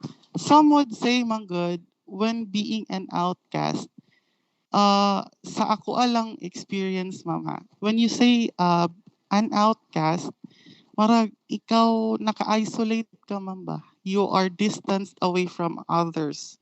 So marag ingon ana ang marag ay Ma'am Rosie, thank you for the answering my question, ma'am, no. So I would just like to dig deeper with these questions, no. So an outcast lagi to, distance from others mo. Gilahi nimo imong kaugalingon from the community. So marag naa siya positive and negative nga circumstance, but it's more viewed as in society as a negative bitaw, no. So ingan ana, no. So to to uh to know more about our today's topic, no, I would just like to define the terms discrimination and prejudice, no. So what does discrimination mean, no? Daghan siya og sayon siya i-explain. I definish that sayon siya definition, but lisod siya i-explain. Why? Because it deals manggod with your more morality or something, no. Lisod siya i-define because sometimes it's built deeper within you. Dili siya ingon ana ka easy walaon, dili po siya ingon ana ka easy kuhaon or inana, no. So when we say discrimination, no, it is the unfair or prejudicial treatment of people and groups based on characteristics such as race, gender, age, or sexual orientation, no. So the term akong nakita nga term yun here is prejudicial treatment, no. So when we say treatment, how our behavior towards people, no. So mariin ana. So discrimination di ay is our treatment or behavior towards other people, especially if na ay special characteristics na nga tao. An example here is sexual orientation. So naagit tayo mga biases when it comes to LGBT communities and all. So yun ana, no. Uh, another definition of discrimination is that discrimination is a public health issue. Why? Mm. So let's put it this way, no? So the first the first definition, it's our behavior or how we treat other people, no? Pero when we say discrimination is a public health issue, kuan man gud siya. Our if cumulatively, if tanaw na to siya by community, kana nga society, for example, society of anti-LGBT, so ingon ana. So naa siya group, no? Dayon ilahang hate towards other people or a certain group is marag dako siya nga it's on a larger scale bitaw, no? For example, anti-LGBT nga campaign, dili sila gusto sa LGBT, no? So lisod siya i-treat because dili lang man siya one person. It's a group of persons. So lahi-lahi sila o views pero same ra sila o goal. It's to hate the certain group, no? So we'll deal deeper with this topic later sa kung uban nga slides, no? So when we say discrimination, no, there's a study between perceived discrimination and health, no? So this is directed towards people nga na discriminate. So race, gender, age, or sexual orientation, no, sa ilahang part, no. So if maka-feel ko no tag chronic stress, no, it can lead to a wide variety of physical and mental health problems, no. Perceived discrimination has been linked to issues including anxiety, depression, obesity, high blood pressure, and substance abuse, no. So this is a study by Pasco and Richman, no. So yes, no. When let's proceed to the term prejudice, no. What do we think about or unsay una mosulod sa tong huna-huna when we say prejudice, no? Makaingon ta nga same ra siguro ni sila sa discrimination kay marag Guys, ay sa akong lugar trap. Ayun, wala na. Galing ko na sila. when we say prejudice na siya marag ma-associate na to siya sa term of discrimination, no? But no, prejudice is different from discrimination in thought, no? So prejudice is an unjustified or incorrect attitude, no, towards an individual based solely on the individual's membership of a social group, no.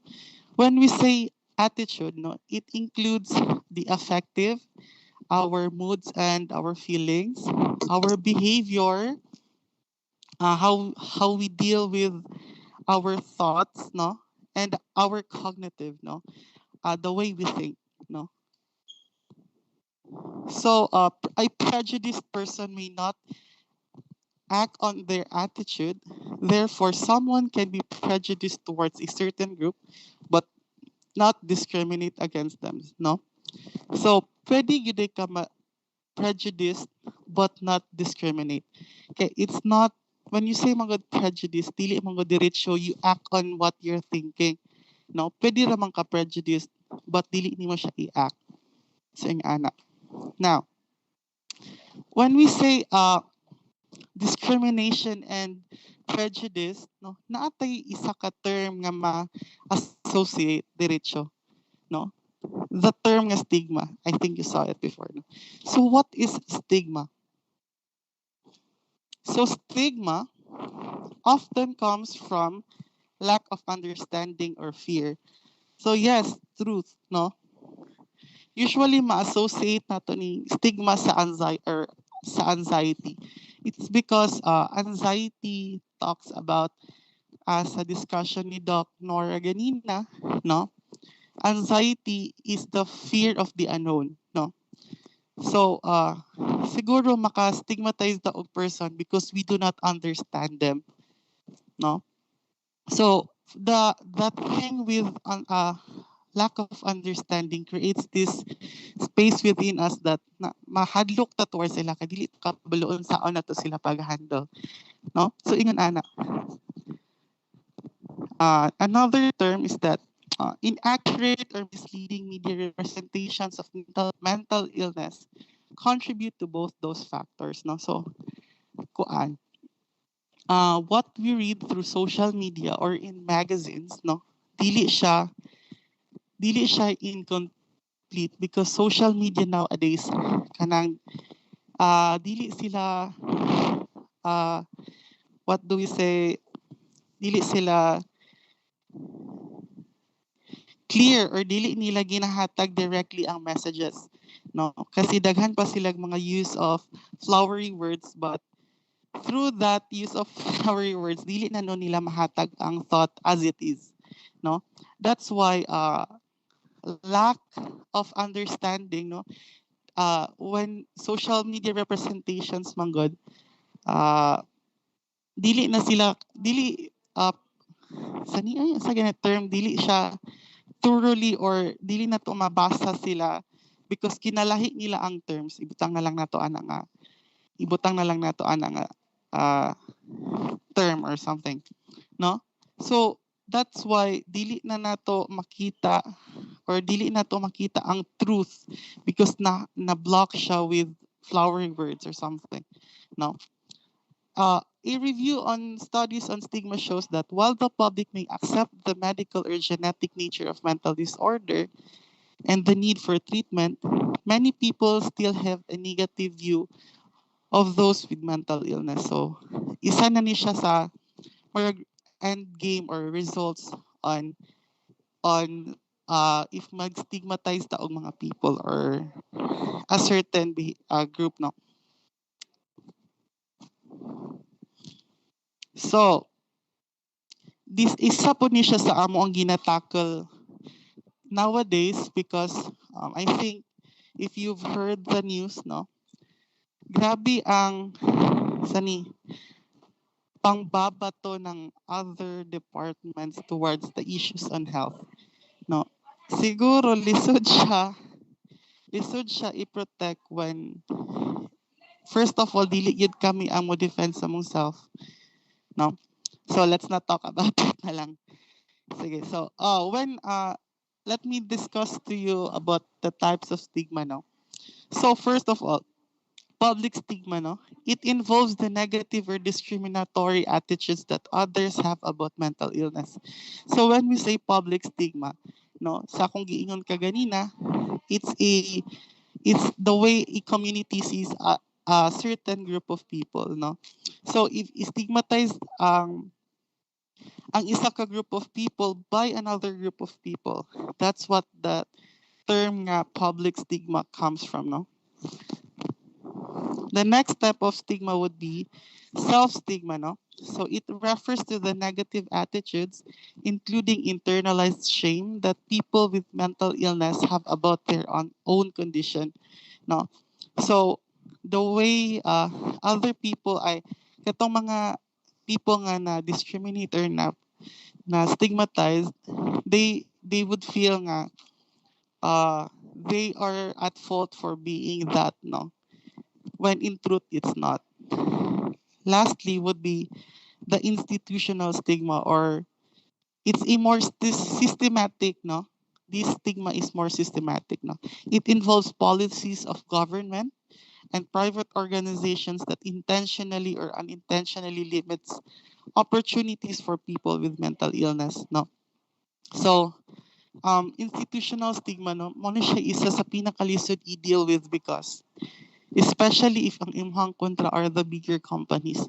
Now, some companies would kaning mohatag sila mga EO nga, for example, bawal mo trabaho diri ang from taga rural health areas.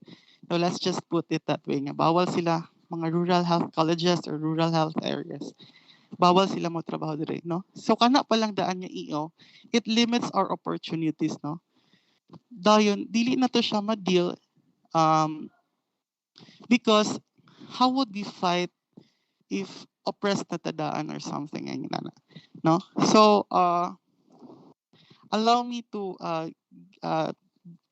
picture out no kaning types of stigma, no? So stereotypes and prejudice ako aning gi-relate bitaw no sa types of stigma with prejudice and discrimination, no?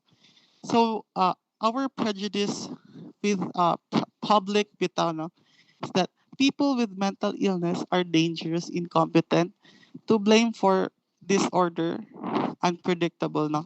So the way the public sees it or the prejudice no lisod siya, it's because the way of thinking the way the public thinks, no, it's dili siya ingon nga, let me say it's lisod siya i-explain because the public daan huh, wait sa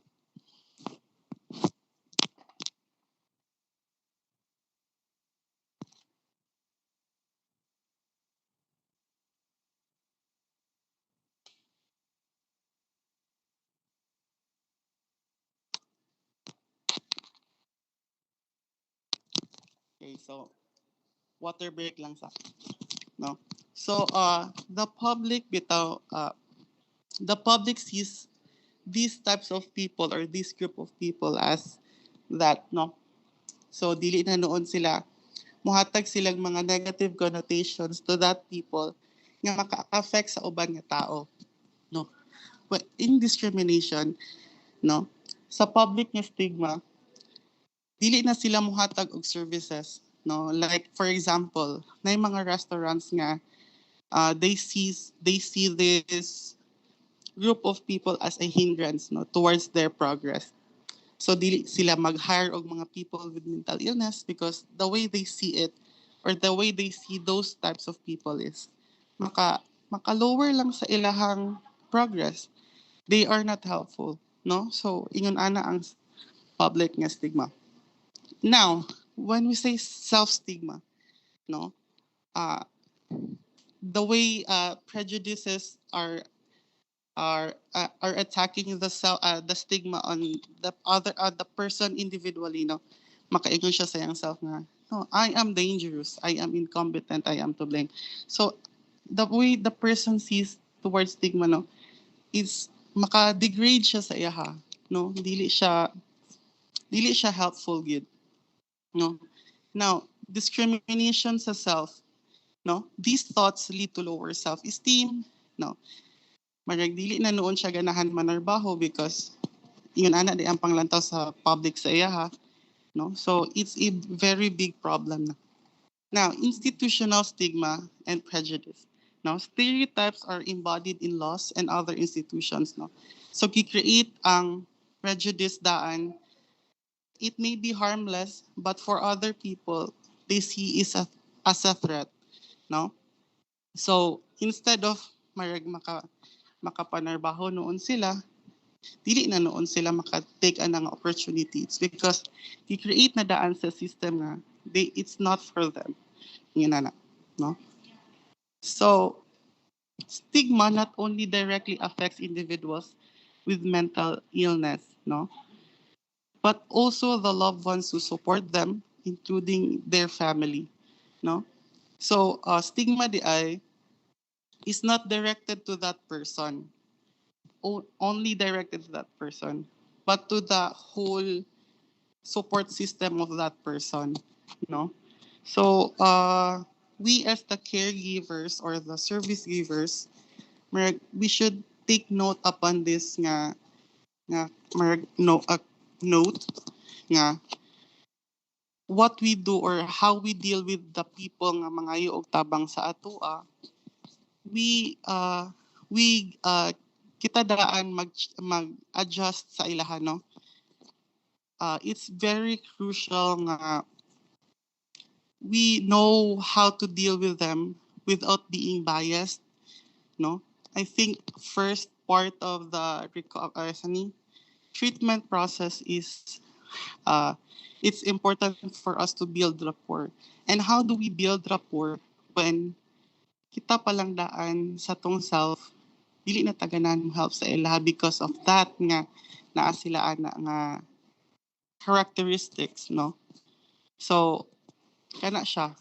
Also, let's take note nga if we help those people, we're also helping the people that support or care for them. So ingon ana, no? So the harmful effects of stigma and discrimination. So sa ato ang na-discuss kaganina,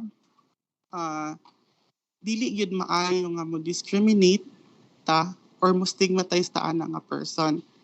It's because we're ato ang gina-degrade sila ba?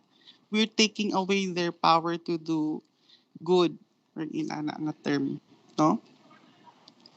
So one of these harmful effects of stigma and discrimination is that reduced hope. It reduces hope.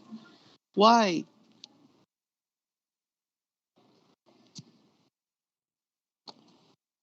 Instead of mangayo sila og tabang sa atua, they would just think nga, how would they help me? Nga, ilhang panglantaw sa kuha maumani. No? So kana nga mga connotations within them would limit them from their progress. No? So isa na siya sa harmful effects of stigma and discrimination. Next, it would lower self-esteem. No? Kato, mo approach ang client sa atua. Dayon, mingon ta nga, when they reveal something to us nga dili taganahan, mo ma-feel pud ba nga nila nga dili man siya ganahan mo tapang sa atua. So why would I? No? Then especially if nanadayon tayo maingon sa ilaha nga, ay, anong hiduol pa man ka sa kuha ngayon, ana raman ka. So may inana ba? The way that person hears your comments bitaw, it would lower their self-esteem, not only towards you, but towards their sa uban na nila nga ginabuhat sa ilang life, no? So let's be careful on the words that we say upon them, no? Next, increased psychiatric symptoms, no? So instead of giving people hope, ginadungagan na noon nato ilahang problems. In a sense nga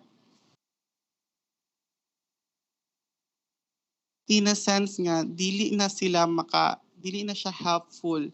And if moabot ang time nga na build up na sa ilaha ang stigma and discrimination, it would just like mobuto siya sa ilaha ba, like ikaw nga napuno na ka sa sa mga harmful words nga ginagamit sa imo, you're gonna explode. And it's dangerous nga wala siya lain nga maistoryahan because the way we see them, no, this is makita ni siya sa programs with HIV. I think if familiar mo with HIV, usually these people, no, are accompanied with other psychiatric symptoms, especially depression. Why? It's because dili sila makatawag og tabang or makapangitag tabang. It's because sa ilahang condition daan ma-discriminate na sila, no? So it's important to note that people who needs help, dili sila i-label as that, no? So in the mental health community, instead of sa ako ang ginahandle nga program sa TDAP, instead of tawagon silang buang, no, buang, talatala, na angsya, na we call them persons living with mental disorder or mental illness. So through that, marang madungagan ang ilahang negative kuan sa ilahang self. Also, marang ma-uplift pud ang ilahang self ba. So dili na sila musaka ang ilang self-esteem. Next, no, so difficulties with social relationships, no. So isa sa akong nakita ani, For example, na person mo dool nya na siya body disfigure or let's just put it tambok siya, no? Why would it sani instead of naay mo dool sa iya ha, dayon baliwalaon siya kay gina-discriminate na to siya because of his figure. So how would he or she build a relationship nga first palang daan doon niya sa imo gina-reject nimo siya because of his figure. Now, if i-reject na nimo siya, it's interconnected ba? For example, i-reject nimo siya because he's fat and all. Then, ma-depressed siya, dili na siya kabalo huna for himself, no? Nganong ingani, nganong dili unfair kayo ang world, no? Unfair kaayo ang world. Anong walay mo take care sa kuha nga nana. So, isa siya, a stigma destroys that or enhance or sana enhances those types of thinking, no? So, it's bad. Next, it would reduce likelihood of staying with treatment. So, along with the treatment, no, muduol siya sa imong gi-accept mo siya. Along with the treatment process, you knew that anti-vaxxer siya, for example, na ay ning dool with depression, nga you knew nga anti-vaxxer siya or let's just put it nga kuan siya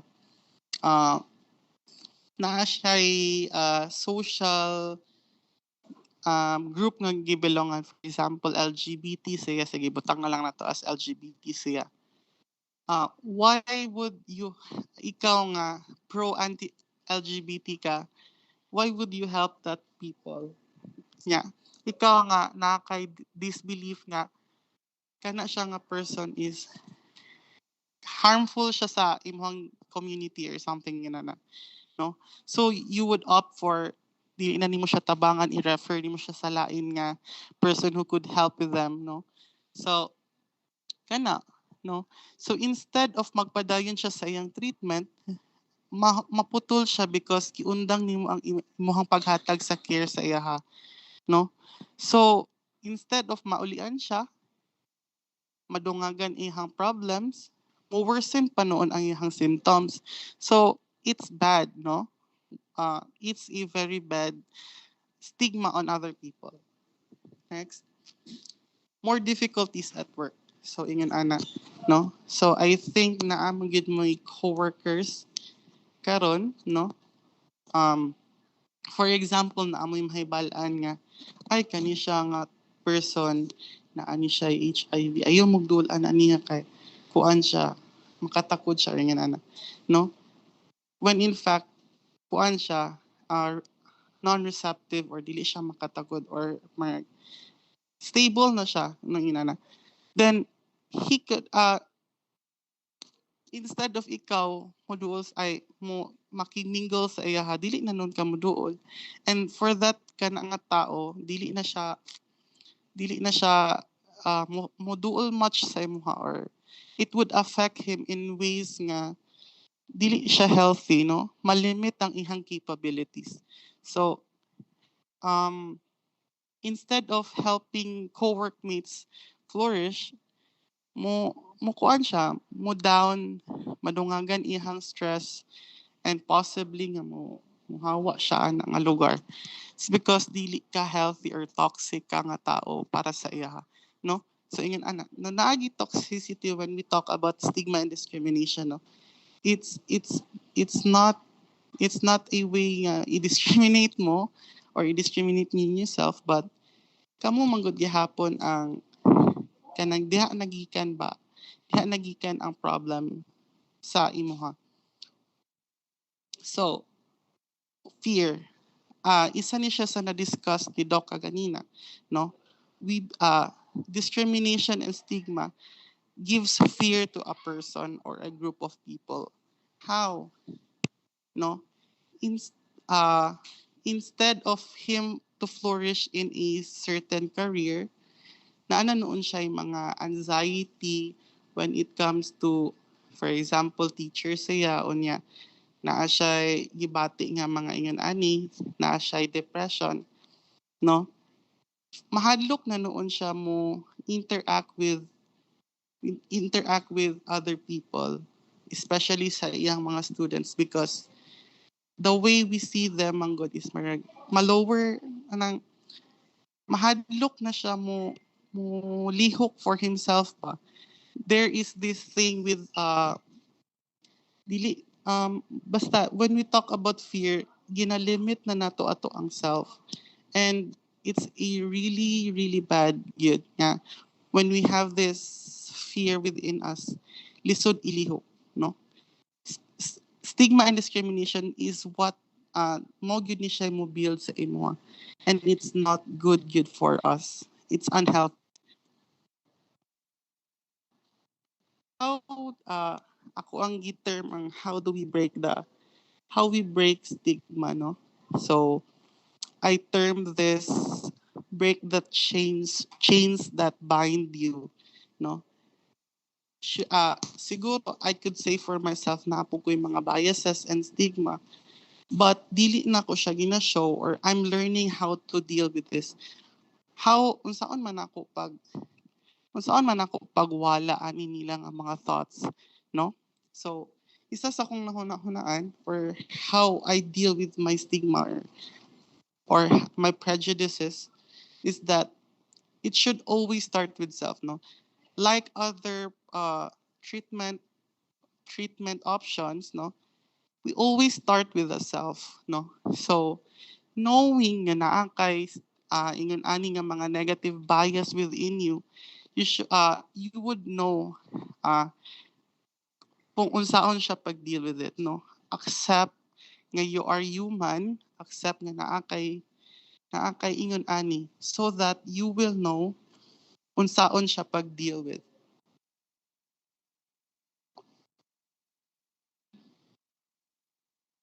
Awareness is mao gyud ni siya ang marag pinaka-una sa imong pwede buhaton.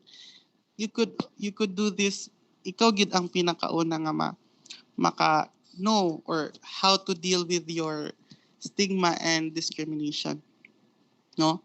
Next, enhanced health education, no? Continuous and updated. So what this means is that since kabalo naman ka unsay imong mga biases and all, no?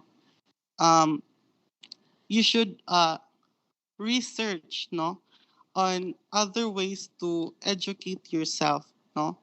Learn to read mga facts, mga updated nga mga researches, no? You should know, for example, ikaw sa karon nga panahon, no, naaman ni gina-deal nga anti-vaxxers, no? Ikaw dili ka gusto magpabakuna, no? Very timely pud kaayo ni nga discussion. It's because isa sa among problems is na ay uban teachers nga dili gusto magpabakuna, and it's because dili sila kasabot why we need to do this, no?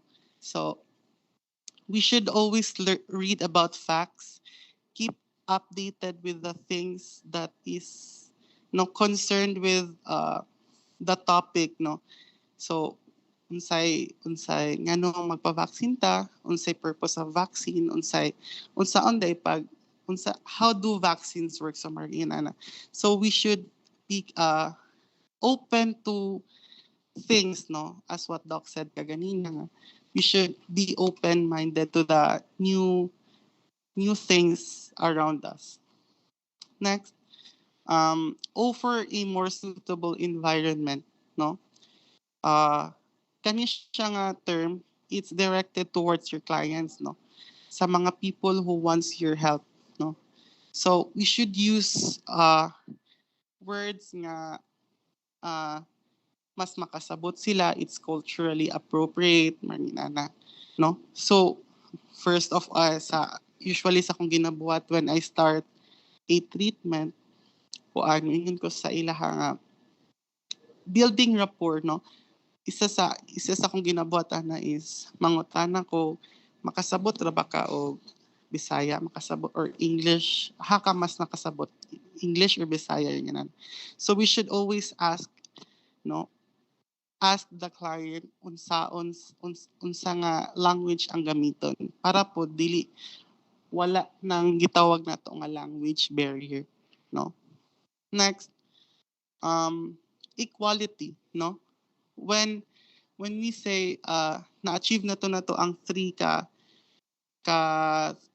things kaganina, naatay this thing tani makahatag, let's just say nga you've already dealt with your stigma and your prejudice towards that person, no? Let's treat that person with compassion. Let's treat that person with honesty. So kana siya, no? So if maka-understand na ta how that person feels, no? We should always give them compassion, and honesty is marag ginahatag na to sila. Let's just say nga when we're talking about your client mingon ta nga sorry kaayo ma'am sir ha naagid ko'y bias sa imo before, but now I've already dealt with those biases. I can deal with you much more effectively. So ingon ana, no? So being honest, and afterwards the healing and the treatment na would be successful. So ingon ana, no? Next, acceptance of people and choose empowerment. Isa ni siya sa pag-educate or no for or sani pag-promote sa breaking of stigma and discrimination, no. It's to accept people, yun. Accept people of all kinds, race, gender, ethnicity, and all tanan yun. Be peaceful with yourself, no. Be happy with who you're dealing with, what you're dealing with. So yun na, no. It's because once you accept people, no, mas happy imong life, mas pas imong life, mas kuan ka. You are growing as a person nga who cares towards all things in life. And we should choose empowerment, no? It's not dili sayon i-build up ang self-esteem. And one way of helping those people to build up their self-esteem is to empower them, no? Dili na to sila tabangan pababa. Tabangan na to sila nga musaka sila, no? Let's help each other. Lastly, would be to encourage people that help is here, no? So, as primary caregivers, we should know nga, or we should be open to all things, no? Happy ta when we help other people. So, in ana nga mindset, no? So, I think that would be the end or my presentation on stigma and discrimination, discrimination and prejudice. Now, I would like to talk about the mental health program in the province of Lano del Norte. No? So let me just skip the goals and objectives. I think siguro let's just talk about gamay aning objectives, no. So I'm basing the program with the standards of DOH, no.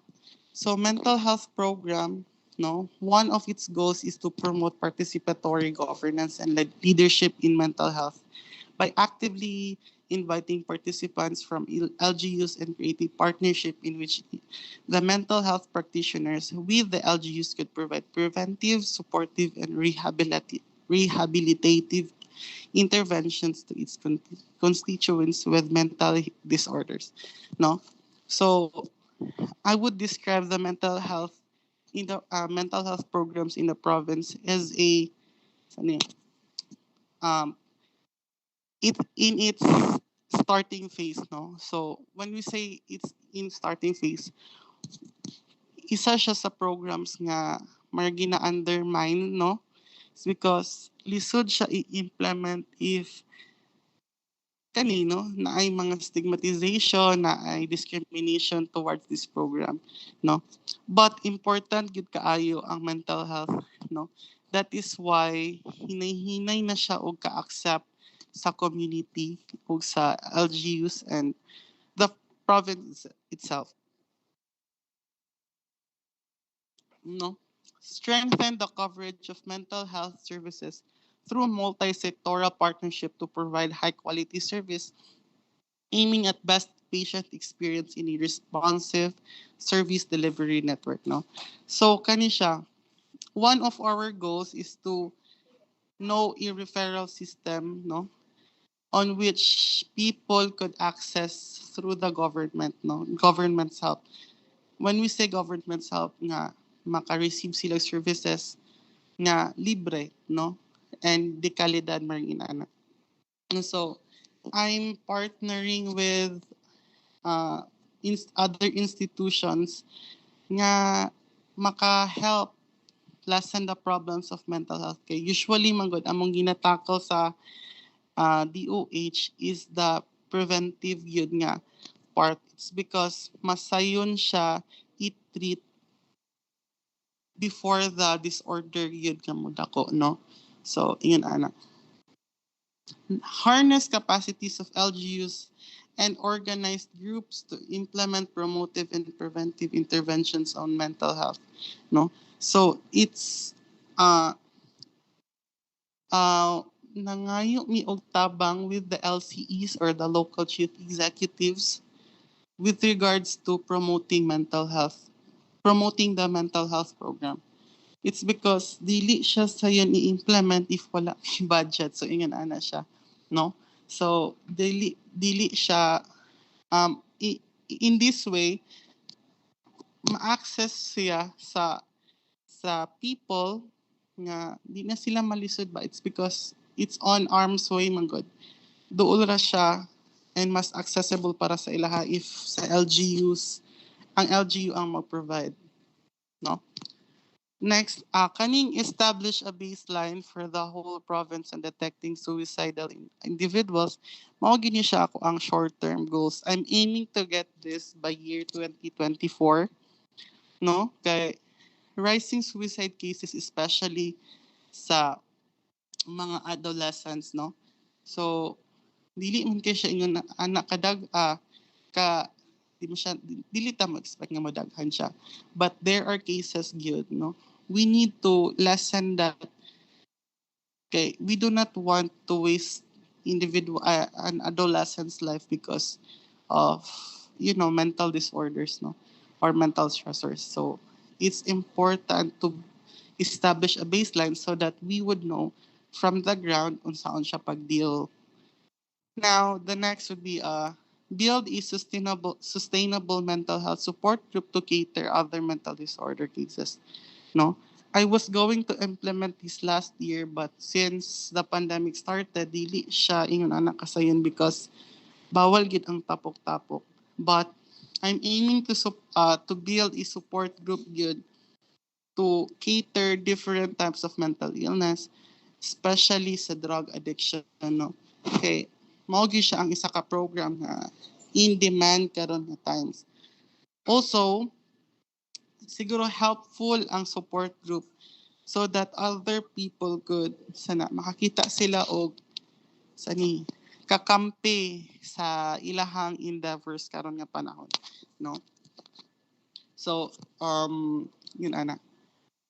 Now, mental health program components. So mao gyud ni siya ang amo ang gina-deal with karon nga panahon, no. Wellness of daily living, no. We provide care and other mental health services to the general population, no.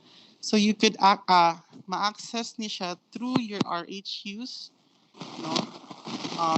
Your RHUs, some of the staff in the RHUs are trained with mental health gap action plan, no. They are trained to deal with mental disorders especially those nga marag dali siya ma-acquire no, like depression and substance use, no. So if gusto mo avail ani, you could go with your RH use, but I'm also trying to make it more accessible to everyone in this time nga dili sila maglakaw-lakaw, no. So nangita pa mig pamaagi unsaon siya, no. So let's just keep ourselves updated. Next, extreme experiences, no. So kani siya, we provide mental health and psychosocial support during calamities, no. So if na ay mga mahitabo nga mga kalamidad or like mga calamities and other trauma cases, no, we provide psychological first aid sa ilaha, no, para ma-prevent ang further mental disorder, no. So instead dili gid kaayo limited ra kay ang amo ang services because bawal gid ang face to face, no, especially with mental health. Dili man gud pwede ma-implement si mental health kung dili siya face to face, because sometimes we also need physical interactions yun, no, to better receive treatments, no. Next, mental disorders. So psychological and behavioral disorders, no, na ani ang amo ang RHs are trained to handle mental disorders, psychological and behavioral disorders. If you want someone to talk with, sa end sa ko ang slides na ako'y mahatag nga mga numbers, or people that you could contact if gusto mo na amoy ka istorya or something, no. So I will just post it later.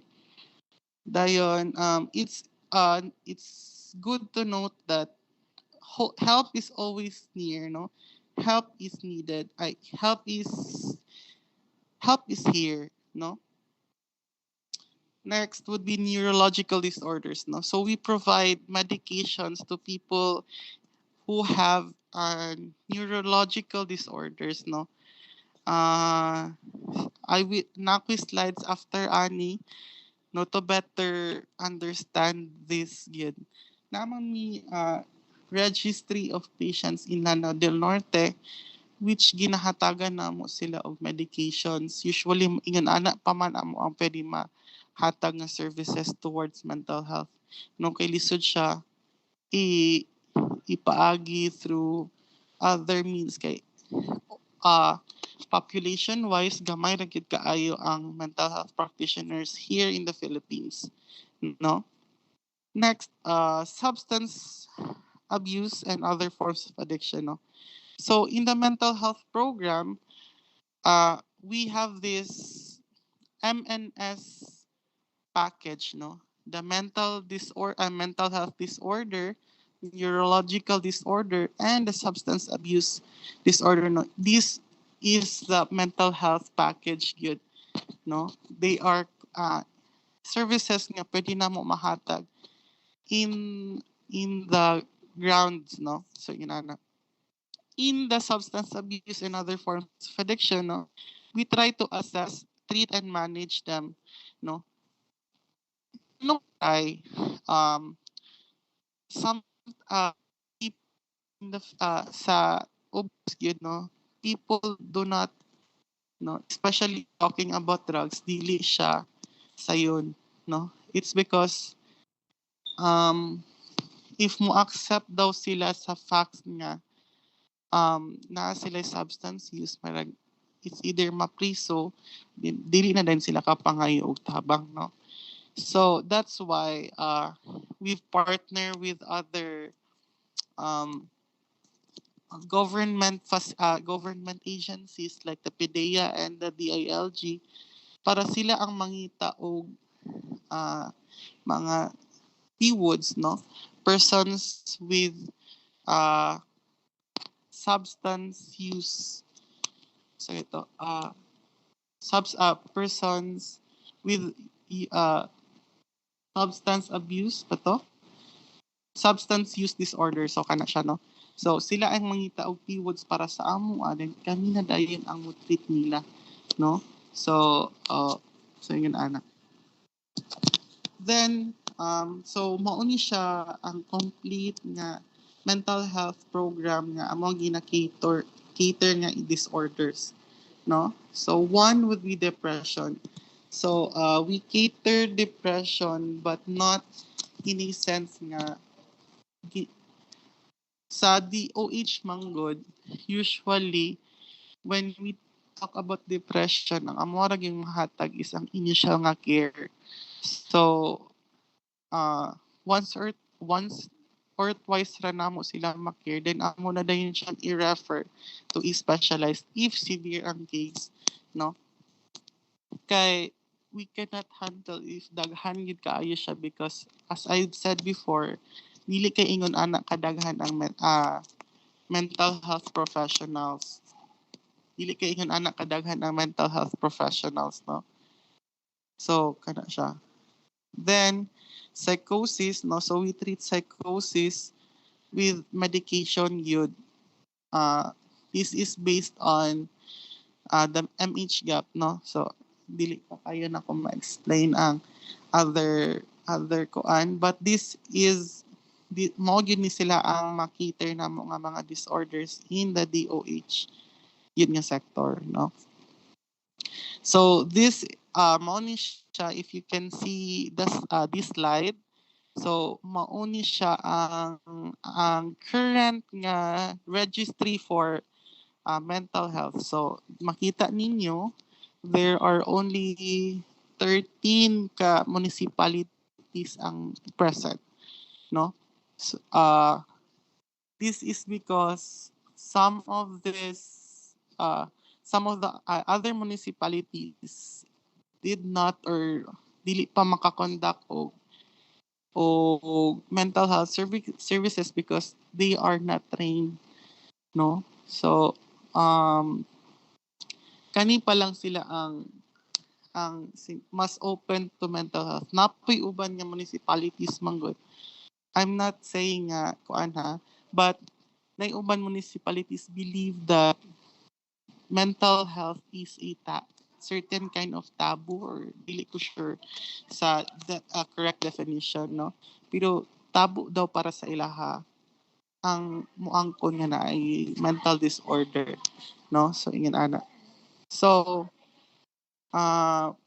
currently naami 42 in the province-wide nga depression, no? So how do we treat them, no?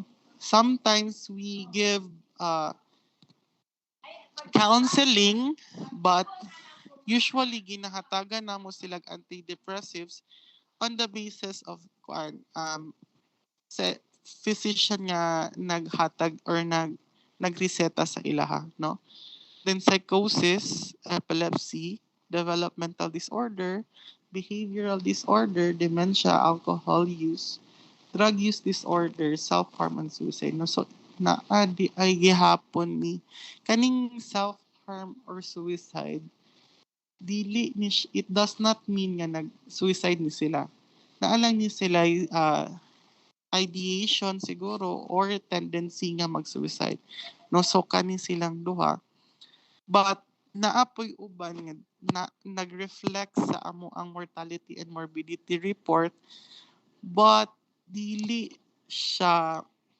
pa namo siya matawag as suicide. That's why sa ako ang short-term goal kaganina, I want to establish a suicide baseline. Why? Nganong dili matawag nga suicide sila in their mortality and morbidity? It's because ang reason dito is wala siya dili siya ma-explain nganong nag-suicide siya. But for example, you cannot say sa amo ang report manggod, dili manggod ka makaingon nga nag-suicide na siya. It's because nagbitay siya, matawag na din siya suicide, no? We have to know the deeper meaning sa iyang sakit, no? So what if, so that's mo gyud na pinaka-importante nga thing with our report, no, is to establish baseline. So kana lang sa Dayon, next are the mental health services, no, na pwede na mo mahatag sa inyo, ha. One of this is the Kamusta Ka Hotline program of the DOH-CHD, no. So, how do we unsaon na to kuha ani nga serbisyo? Just call these numbers, no. If you want someone to talk with, they are trained individuals, no, who can handle mental disorders, especially katong mga gusto lang na ay kaistorya, no. So kani siya. Next would be mental health services. Ako ang gibutang ang e-storya program by the Xavier Center for Mental Health and Research, no. So kani siya nga program, it's by my alma mater, no. They cater to all kinds of mental disorder cases, no. So if you also want to talk to someone to talk to, you could also contact this number, no. Next, this is an ongoing, no. So kaning number, it's catering to a wide variety, no. Daghan siya og ginahandalan nga mga cases, no. It's na siya in these times, manggod, it's naghandle kani nga number naghandle sa daghan nga mga programa sa amo ang office. So it's not just the mental health nga hotline, but it's the whole office's services, no. Kani ang tawagan. So I think that would be all for my presentation. Ma'am Kim, hello Ma'am Kim. Naapa mo diha? Hi, Sir Carl. Yes, Sir Carl. Thank you so much, Sir Carl Lumaki, for that wonderful discussion on mental health. And now, let me present to you the certificate of recognition for our two distinguished guest speakers.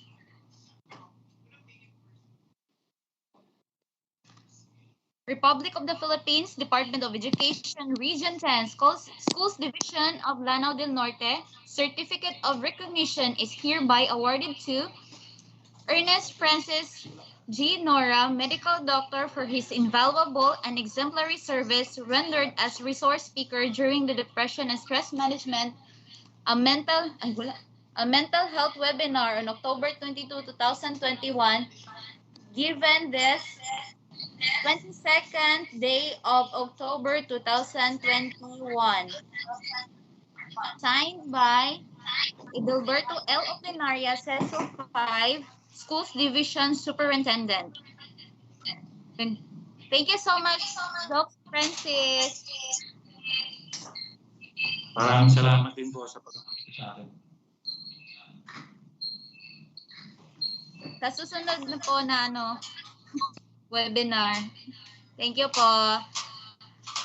Salamat And po. now, for our second guest speaker, Certificate of Recognition is hereby awarded to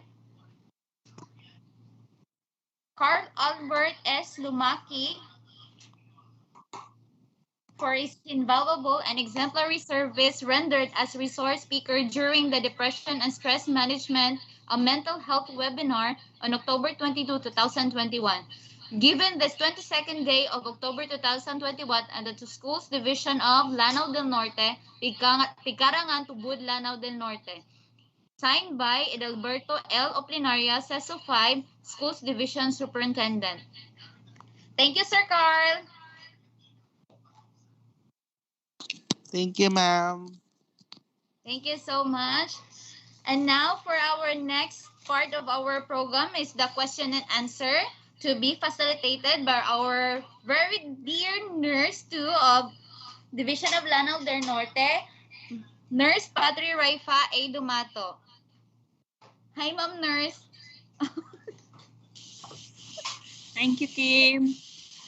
First, I would like to congratulate our speakers, Dr. Francis and Sir Carl. Thank you for this webinar. We appreciate, we learn a lot. And now it's time for the question and answer. May I request everyone, all participants, to please raise your questions to be able for the speakers to answer. And I would like to encourage all the YouTube participants you may write your questions on the comments so that I can read it. And the question and answer now began. Ma'am Raisa, nakay question, Ma'am Raisa?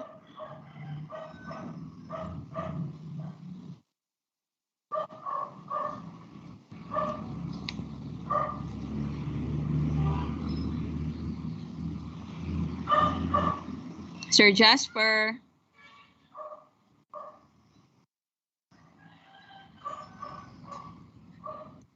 Kim, madunggan ko, Kim? Ma'am, madunggan ka. Okay. Loud and clear. Si Ma'am Claudette, Ma'am Det.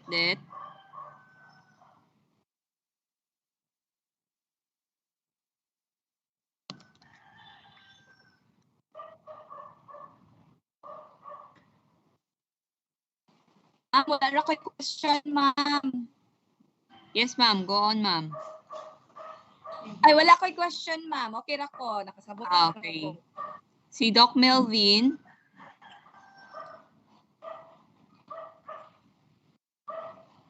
I have no question, Rai.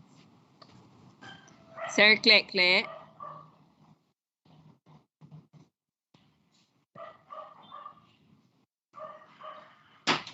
Ma'am Rai. Ay, Ma'am Pat. Yes, Sir Kle. Now a question for Sir Carl Lumaki. Yes, sir. Tama kami Sir Carl, na mga experiences na mo ba na nami mga bata nga na mga suicidal attempts nga na or mga any kanang cases related to mental health. So unsay process ana for referral in case of nami kuan kanang nami i-refer na ba mi kanang pilapan nga referral nga documents or should we call directly to your office? Hello, sir. No, so with regards to suicidal, no, especially to children, no, first yun ana na to nga buhaton, sir, is dapat i-aware ang parents, no. Dayon afterwards, we should proceed to the RHU, no. So i-inform lang ninyo ang RHU nga naamoy ingon ana nga case. Dayon sila na ang mag-refer ana to mga specialista. Okay. Thank you kay Sir Carl. Thank you kayo sa information. Okay, sir. Thank you. Thank you, sir. Si Sir Jasper have a question. Yes. Yes, I have a question. Yes, sir. Go on, sir. I would like to address this question to Sir Carl. So, it has been said nga ang tao kuno nga magsigig ingon nga maghikog ko, dili kuno na siya maghikog. Pero ang kantaong tao nga gahilom lang daw, mutoy usually ang gahikog. The question is, how true is it, Sir Carl? Hi, sir. So, when naamang good siya, differences between suicidal tendencies and suicidal ideations. When we say maghikog ko, that's sir, suicidal tendency, no? Kay when we say mga suicidal tendency, pwede nila buhaton, pwede nila dili. No, it's na sila ang kanabang ang nara sa ilaha if buhaton nila or dili. Dayon when we say ideation, sir, mas kuan siya, sir, nalang yun siya sa panghuna-huna, but nagyahapon siya possibility nga mahimong suicidal tendency, no? So ingon ana, sir, so what we should look out for is katong people nga katong when you say maghilom-hilom lang, it's because sometimes, sir, if dili sila mo istorya, mas prone na noon nga ilahang buhaton, sir, because we we did not know or we did not try anything to deal with it, sir. So, mas importante to know nga, asa siya nga stage na kay para makabaluta how to deal with it. Okay ba, sir? Okay. Okay, sir. Thank you, sir. Thank you very much. Sir Greg, you have a question, Sir Greg? Yes, ma'am. I have one question regarding the last topic. I think last topic by the second speaker. I was confused regarding the kaning if the person is taking his own life. Then how can we? Are we the one to shall we say recognize or identify if the person is committing suicide or the appropriate authority? Hello, About sir. So, okay, so napapakaino mo, yes, sir. I was confused with that discussion. So are we the one to identify whether the person is committing suicide or someone in proper authority? Okay, sir. So actually, unsa gyud inyong una buhaton ana, sir, is that you should figure out with sa akong gigon ka ganina, you should figure out kung asa na siya nga stage. For example, lang na ho, dapat makabalo na mo. Nga di siya ingon ana nga mga thoughts. Afterwards, sir, if makabalo na mo ana, you should dili man siya ingon nga inform ninyo nga nakabalo mo, sir, but you should opt to seek for treatment options you diretso, sir, no? So, i-refer ninyo siya o mental health practitioner, psychologist, or psychiatrist, sir. So, ingon ana siya, sir, kay if inyo ramang gud siyang pasagdaan, then mo develop siya into a more serious nga thought process, sir. So, no. Thank you, sir. Thank you.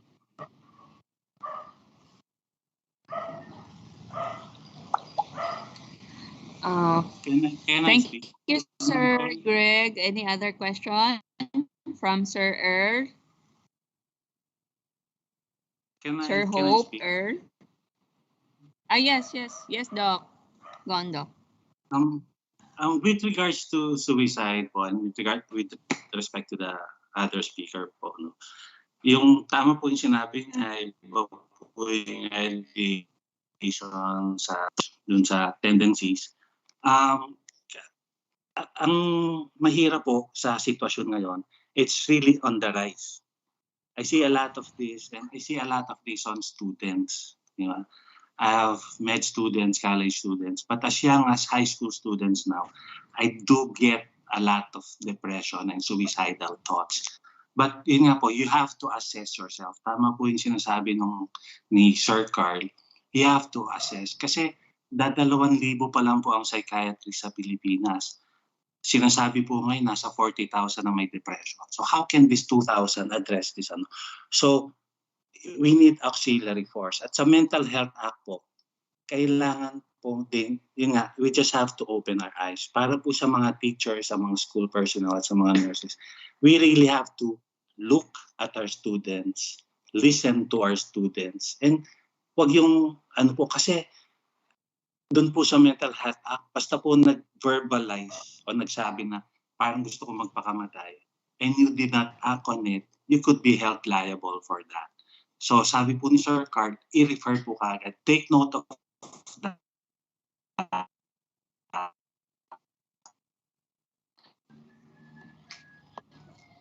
Inform the parent, and let the other experts po. But kailangan lang pong tingnan yung intent.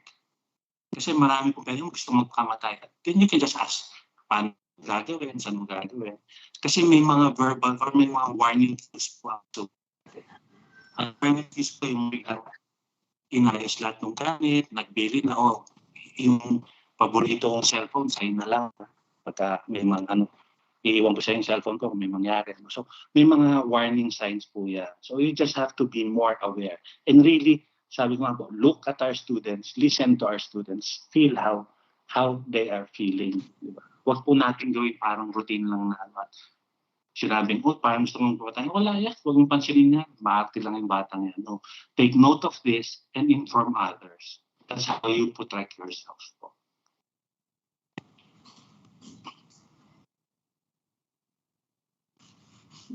Thank you, Doc. Doctor, there is a follow-up question from the field, from a teacher, Ma'am Charlene Aying, stating her question in YouTube on how to handle aloof learners suffering anxiety and depression po. Aloof learners? If the being aloof po is due to their anxiety and depression, then you have to address the anxiety and depression. But being aloof po, it's more of a behavioral thing. That's different po kasi. So kung aloof talaga yung bata, aloof siya, introvert siya, then you have to do counseling on that, yung behavioral management. Iba po kasi yun pagka-anxiety and depression. So titingnan po natin kung yung pagiging aloof po ba nila ay dahil dun sa anxiety nila o depression nila, or iba po yun. But pagka may ganun po, you have to address the anxiety and depression first. Yun nga po, you have to ask the help of the siblings, the parents. Yung family support po is very important, lalo na pag bata yung pasyente. Then you have to refer po sa mga health professionals.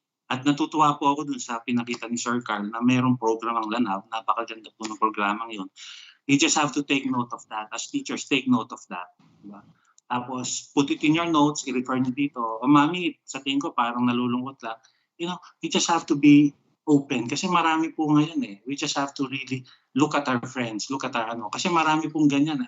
I see a lot of, marami pong nag-suicide. Then I get the friends who became depressed. Kasi po, bakit hindi ko nakita? Bakit hindi ko nakita ang suicidal na pala siya? Tapos nagpakamatay siya. Diba? Meron po akong patient na nagpa-Facebook live sila, tapos tumalon. So yung 5 sila, yung 4 naging pasyente na kaibigan. Kasi they witnessed the suicide. And ang ano lang nila is guilt. Bakit hindi namin napigil? Bakit hindi namin alam? Depressed na pala siya. So just really be aware and try to be more, nga po, we can see but we do not really look at them. So just be, take note of yung mga sinabi ni Sir Carl na mga hotline, helpline, di ba? And just tell them to the parents po. At sabi ko nga po, protection po yun. And then, refer ko yan. I try to do something about it. Diba? Wag po natin papagwawalang bahala, lalo na po sa panahon po ngayon. Okay. Thank you po, Doc.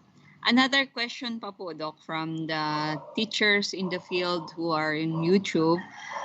May question po siya. Can you please give simple approach on how to address pupils with ADHD?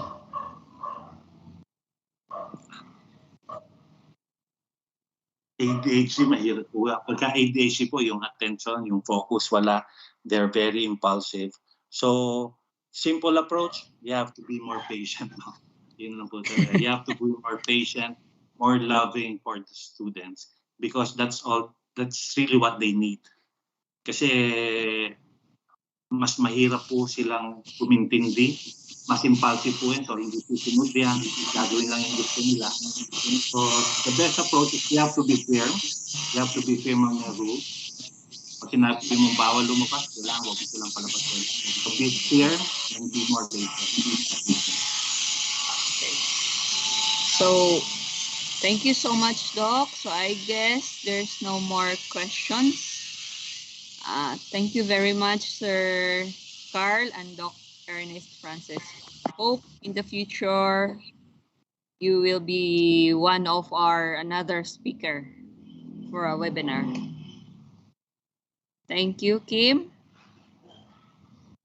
Thank you so much, Ma'am Raifa, for facilitating our question and answer forum. Thank you so much, Doc Ernest Francis Nora, for today. Thank you so much, Sir Carl, for the very interesting topic. And I hope that we will see you again in our future webinars on mental health and other health-related topics that will be very beneficial to our learners and the whole academic community of Lano del Norte. So now, let me call on our dentist, our nanay of School Health Section, none other than Dr. Celia Cabatanya Suveri. A virtual applaud, please.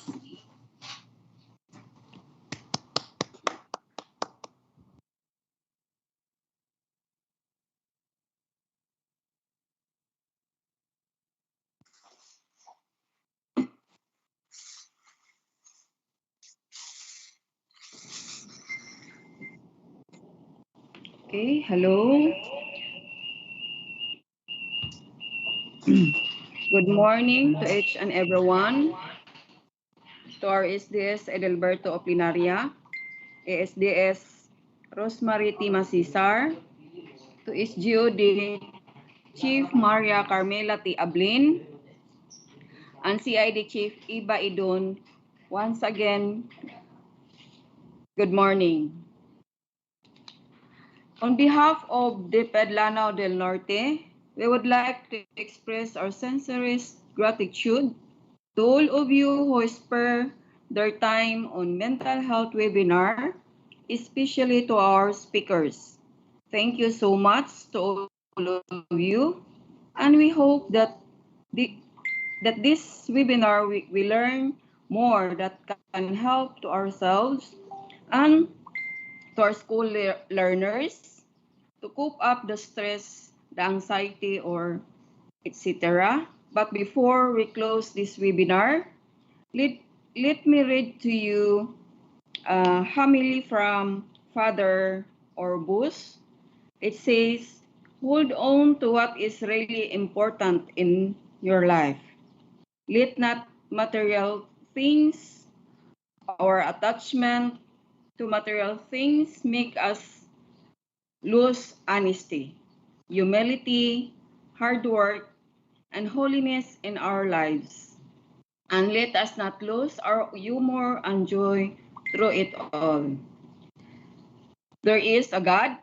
Let us not be sight of the big picture, where God is big and use our small, not and use our small, not vice versa.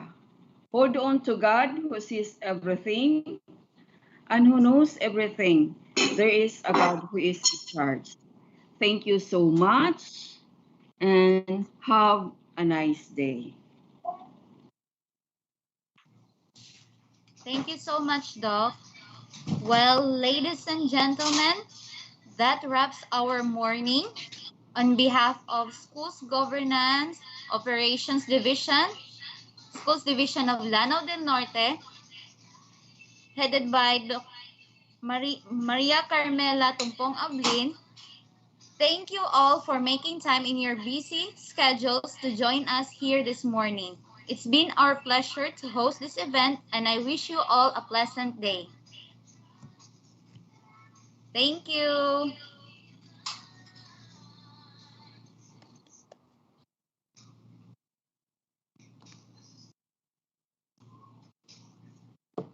Thank you, Kim. Thank you. Thank you sa tanan. Thank you to our mental health focal person, Miss Kim. Thank you. Thank you. Thank you sa atong mga speakers, sa atong facilitators, sa atong SJOD chief, sa atong SDS, ASDS. Thank you so much.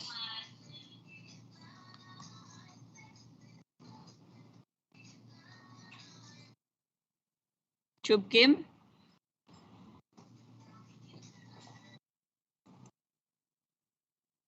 Makita man ta sa kuan siguro.